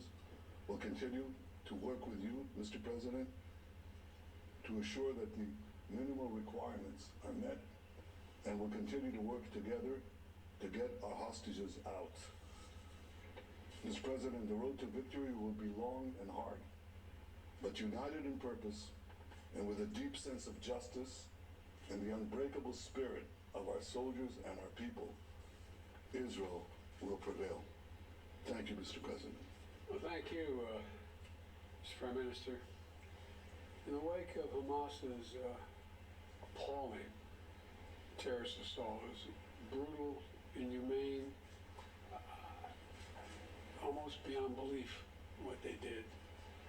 This cabinet came together, and standing strong, standing united, and I want you to know you're not alone. You are not alone. As I emphasized earlier, we will continue to have Israel's back as you work to defend your people. We'll continue to work with you and partners across the region to prevent more tragedy to innocent civilians. 75 years ago, your founders declared that this nation would be one based, quote, based on freedom, justice, and peace. Based on freedom, justice, and peace. The United States stands with you in defense of that freedom, in pursuit of that justice, and in support of that peace. Today, tomorrow, and always, we promise you.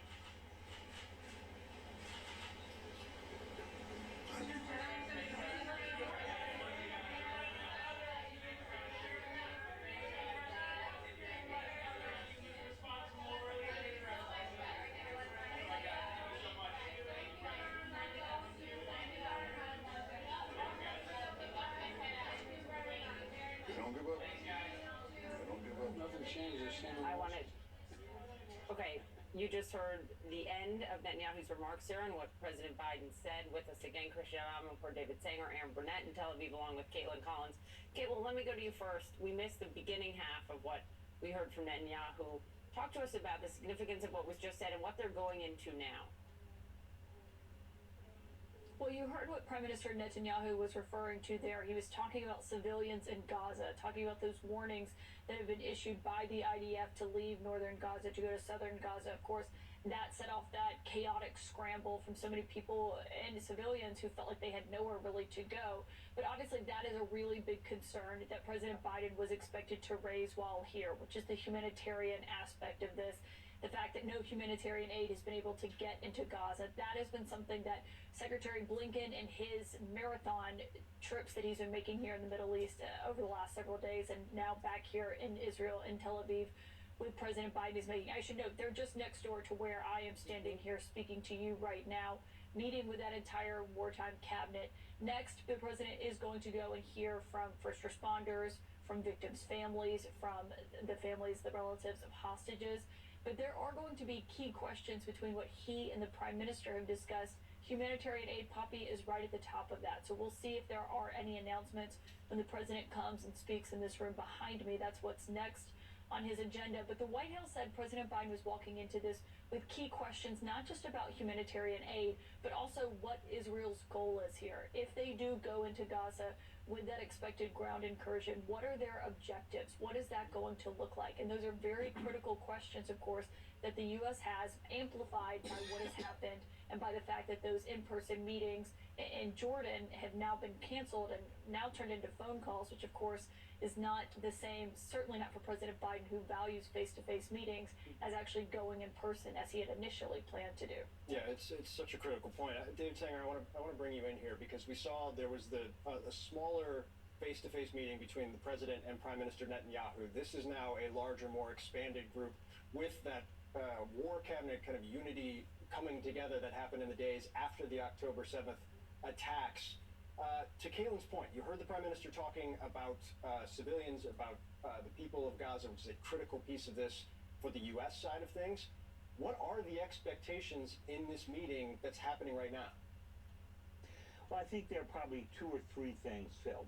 The first is what you heard about the effort to try to get the Israelis to open up more humanitarian corridors, carve off areas where there would not be attacks, that would be areas for safe passage and so forth. But I think the second thing you saw that really fascinated me as we watch this is the dynamic now that you see Prime Minister Netanyahu dealing with a unity cabinet. So directly across from Secretary of State Blinken and the National Security Advisor Jake Sullivan, you saw Benny Gantz, who of course used to be the military chief of staff, ran against Netanyahu in 2019, was defense minister at some point, has had a lot of experience in Gaza and is considered a more moderate figure. I think what you're seeing the administration do is try to keep American officials in Israel constantly. That's why you've seen Secretary Blinken go back twice. You saw Lloyd Austin there. Now you see the president. And they're just trying to slow the Israelis down and say, let's think about what it is you're trying to accomplish, how you can minimize the civilian casualties. I think the hospital event, even if the Israelis are right and that it was an Iraq rocket from Hamas's side, I think that event will probably underscore for them the need to keep these casualties as low as they can. And my guess is that the administration is trying to move them to more targeted work against specific Hamas leaders rather than a full-scale ground invasion. The issue of that is how Hamas uses the Palestinian civilians, David, in shields and brings them to where they know they will be targeted. Prashant, back to you. I apologize. We had to interrupt to listen to Netanyahu and the president there. But you had called this, as we were speaking before, an unmitigated disaster, essentially, for the president. How does President Biden leave Israel? What is the possibility? Poppy, in my memory, a president has not been cancelled by Arab leaders. This is an unprecedented situation, and it is coming at a massive importance to talk to those Arab leaders in order to be shown to be actually trying to figure out how to de-escalate. De-escalation does not look very, very likely right now. And the most the president can hope to come away with, according to certain Arab leaders and those who are looking at the humanitarian suggestion here, is to get an agreement from Israel to allow humanitarian aid in. CNN reported, and it's been shown on our air, that there continue to be airstrikes in the south, including around Rafah. I spoke to the Egyptian foreign minister yesterday with all eyes on Egypt, because that is where, as he told me, dozens, if not hundreds, of trucks, convoys are waiting with fuel and water and food to come in for the people there. And it hasn't been able to happen because there have been strikes around Rafah as well, complicating so much of this. And I was about to tell you that the Israeli Minister of Defense told his troops, and if you like, I'll read it to you, I have released all the restraints that we that we put on the IDF, and I think this is, a very, very important comment. This, of course, was last week, but the idea of the United States trying to ensure that, as the Israelis call this, a full-scale war, ensure that international law and the respect of civilians is paramount. It's very key right now, and you can see it playing out all over on the streets, and that, in the end, is what matters. The pressure it puts on people like the Hezbollah or Iran or whoever to take matters into their own hands. Christian, just to follow up on that, what I was also going to ask you is how likely do you believe it is that President Biden leaves Israel without achieving the humanitarian objectives they went to the region with, and leaving with a more angered Arab world after this hospital explosion? Well, I mean, look, there's a very inflamed Arab world, a very inflamed Gaza, a very inflamed other Palestinians in the occupied West Bank, and I think that that is going to continue and play out for several days. We have witnessed this. We've reported this for decades now. I've been reporting this since the 90s, all through the 2000s. This is much, much worse than it has been before, both in the attacks on Israel for sure, and in the repercussions in Gaza. And it is uncharted territory, Poppy. They haven't told us what the end game is in Gaza beyond the eradication of Hamas. This is an urban infrastructure, and whether Hamas takes people and holds them as human shields, or just they live in this densely populated area, this is an almost impossible task.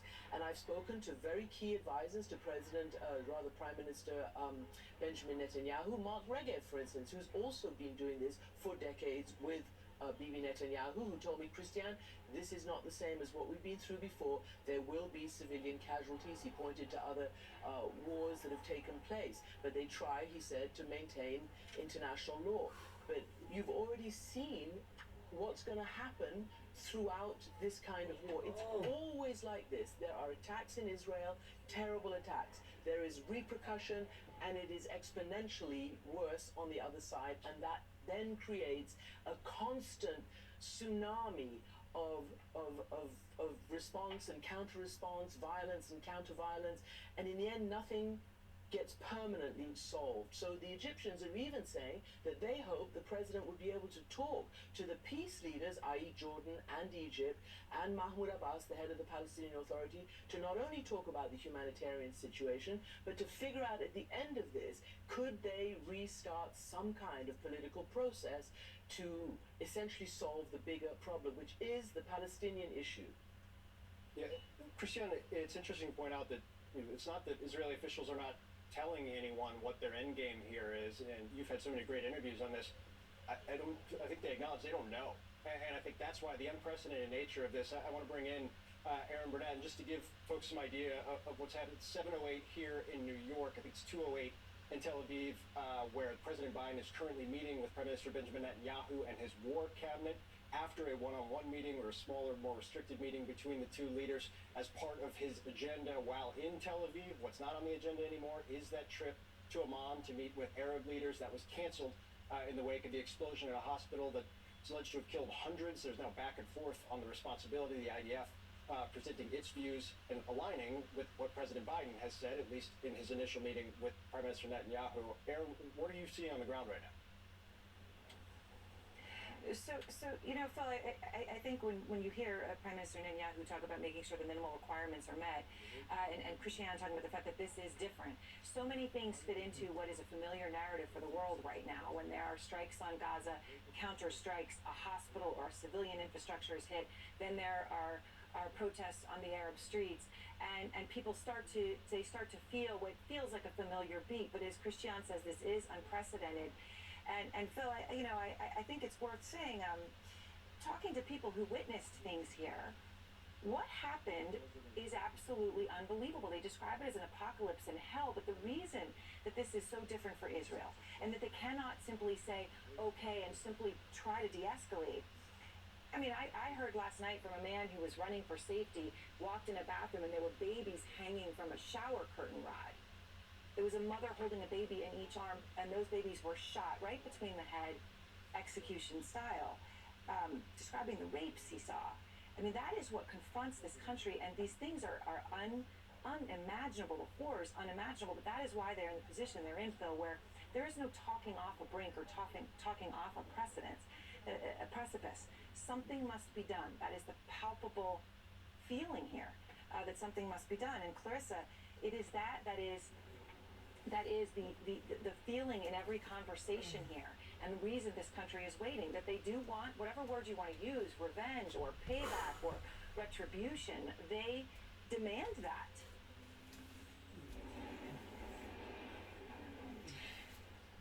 There is a strong appetite, Aaron, for some kind of vengeance. There is no two ways about it. And the voices that you do hear that are asking for an end to the cycle of violence. I interviewed the son of one of the women who was being held hostage, 74-year-old peace activist Vivian Silver. Her son, Jonathan Zeigen, said, I don't believe that we can cure dead babies with more dead babies. But those voices are being drowned out by louder cries for war. And with the events at the hospital yesterday, there is now a huge amount of pressure on Arab leaders from their constituents, from angry, enraged, anguished, horrified people taking to the streets to do more.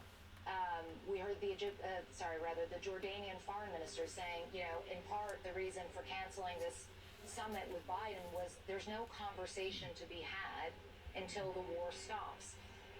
And that's a growing sense that until there is some kind of a ceasefire, there can't be a proper conversation about how to deal with this situation. You've heard the UN Secretary General come out as well and say we need an immediate humanitarian ceasefire.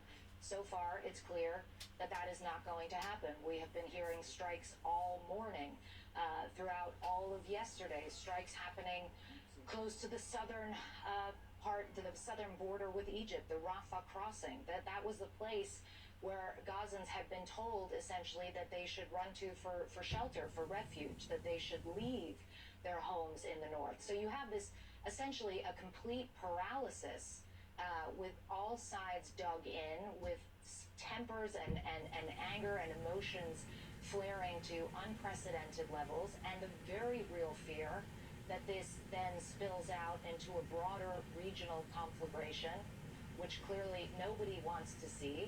But at this stage, it's not clear what the next steps are that would need to happen in order to prevent that, because Hezbollah is coming under pressure from its followers.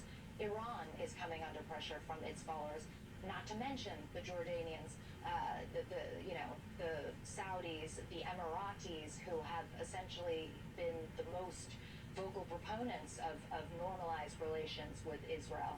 The Abraham Accords are essentially out the window. And so it is a moment where one would hope to hit the pause button, take stock for a moment, take a deep breath, and have some clear-headed thinking before making any major decisions going forward. But it's just not clear that there is any real appetite for that, because the situation is so inflamed, Aaron. And I will say, obviously, we've been talking about this blast on the hospital. And while, of course, there is the awareness that there are many in this region for whom this is an emotional issue, more than a factual issue, there are going to be facts. And the IDF, of course, has denied and has laid out their evidence, denying that they had anything to do with it and saying that it was Islamic Jihad. I do want everyone to know here at CNN, we ourselves have been working on this to come up with what the facts are. And CNN has now geolocated the video that shows the moment of the deadly hospital blast in Gaza. And we're going to show it to you. As you see, the sky lights up as a large blast erupts on the hospital grounds, and it sends a huge cloud of smoke into the air. So we've been able to geolocate this and say this is exactly what you are looking at. You are looking at the hospital explosion, but we cannot independently yet verify what caused the blast. And obviously we're going to be very careful as we reach that. Right now it's the IDF's detailed layout that they have put out is all that's out there. But Phil and Poppy, we have geolocated this video, and it is truly a stunning moment to watch, because in that fire blast, of course, hundreds of innocent people in that instant died. Phil and Poppy. Aaron, thank you very much. And General Hertling, as we and our viewers and you look at what CNN has been able to identify in terms of the location, there's a lot still that needs to be independently verified as well. There's this audio that the Israelis have now released that they say is Hamas talking about the strike on the hospital. Let's let people listen to it.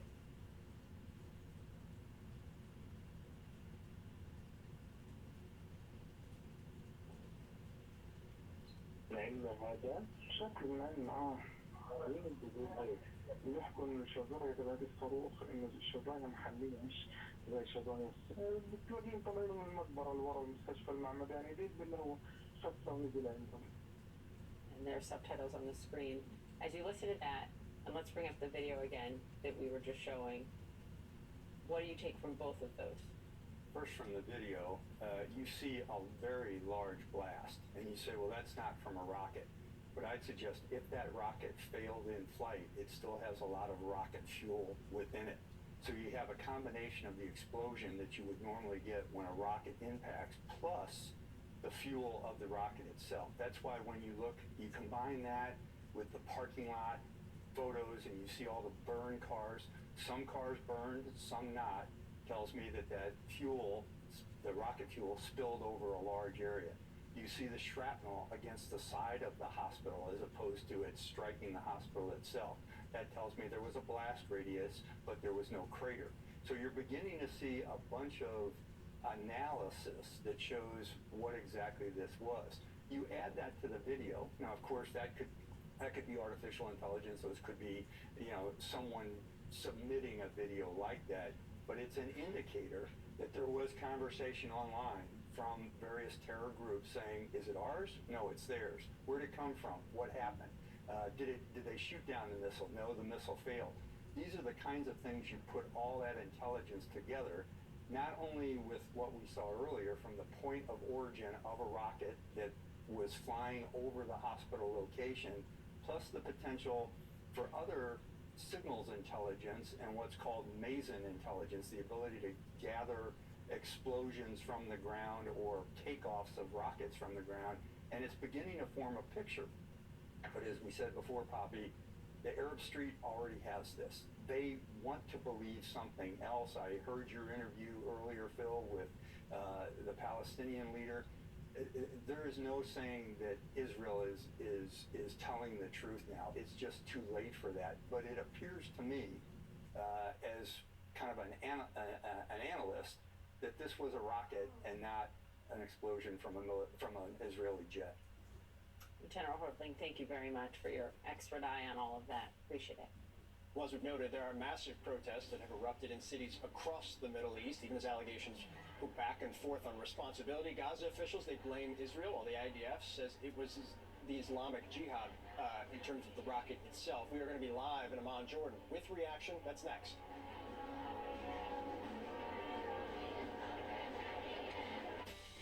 Whether you come to Key West for an in-depth history lesson, or you just want to skim the surface, Key West's story is richer, more colorful, more substantial,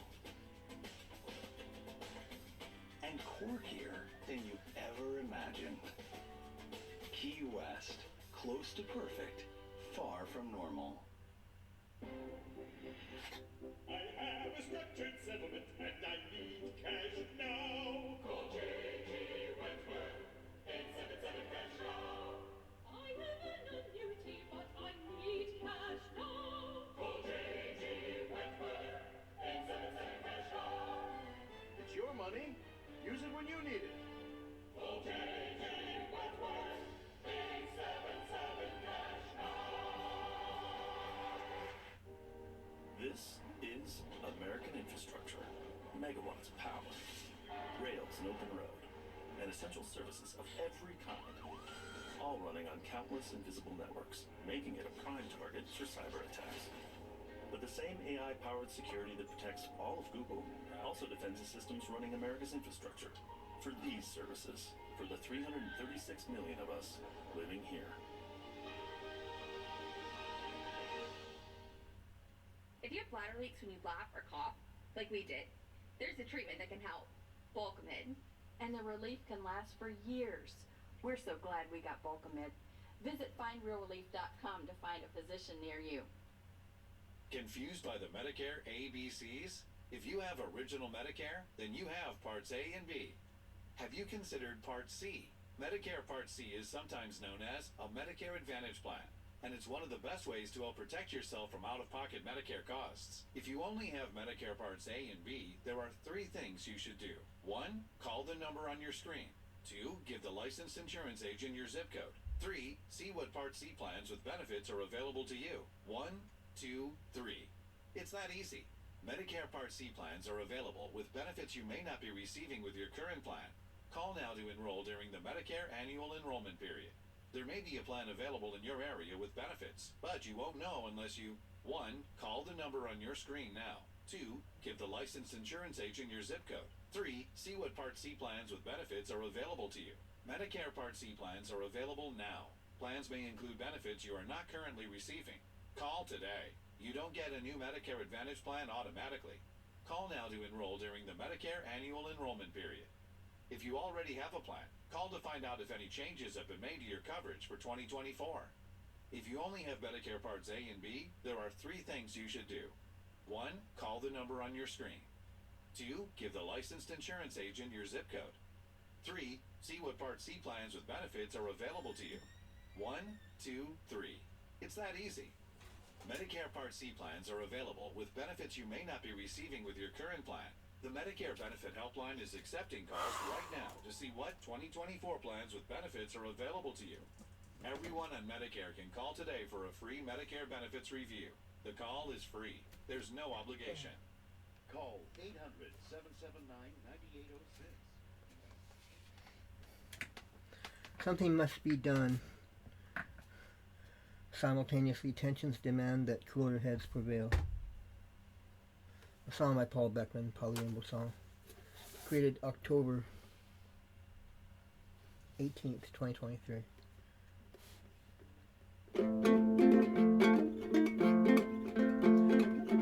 Something must be done. Something must be done. Something must be done. Something must be done. At the same time, simultaneously, tensions demand that cooler heads prevail. Otherwise, the masses will gather and become bloodthirsty, demanding everything like a lynch mob you see. May or may not have the facts behind them that they judge their decisions on, but their minds become made up in the Arab Middle East. Things are not so kosher as you see now. A person walked into a bathroom, saw babies hanging, one after the other, all shot in the head. Something must be done. Something must be done. A mother hanging up her babies in a bathroom, all shot in the end. Atrocities must cease. Something must be done. Something must be done. Something must be done. Something must be done. And falsifying facts just to make a blame game and cause tensions to stir up and bolster again. Oh, hey. Tensions raining, tensions, yeah. They lead to mass gatherings of protest, yeah. Leads to violence, leads to decisions. Go to war, get something done. Make another front, gun, bullets, missiles and bombs. Tensions dictate that cooler heads prevail. Tensions dictate cooler heads prevail. Tensions dictate that cooler heads must prevail. Tensions dictate. Cooler heads must prevail. After all, we're a human world. We're not barbarians. We're not cavemen. This is the 23rd year of the century.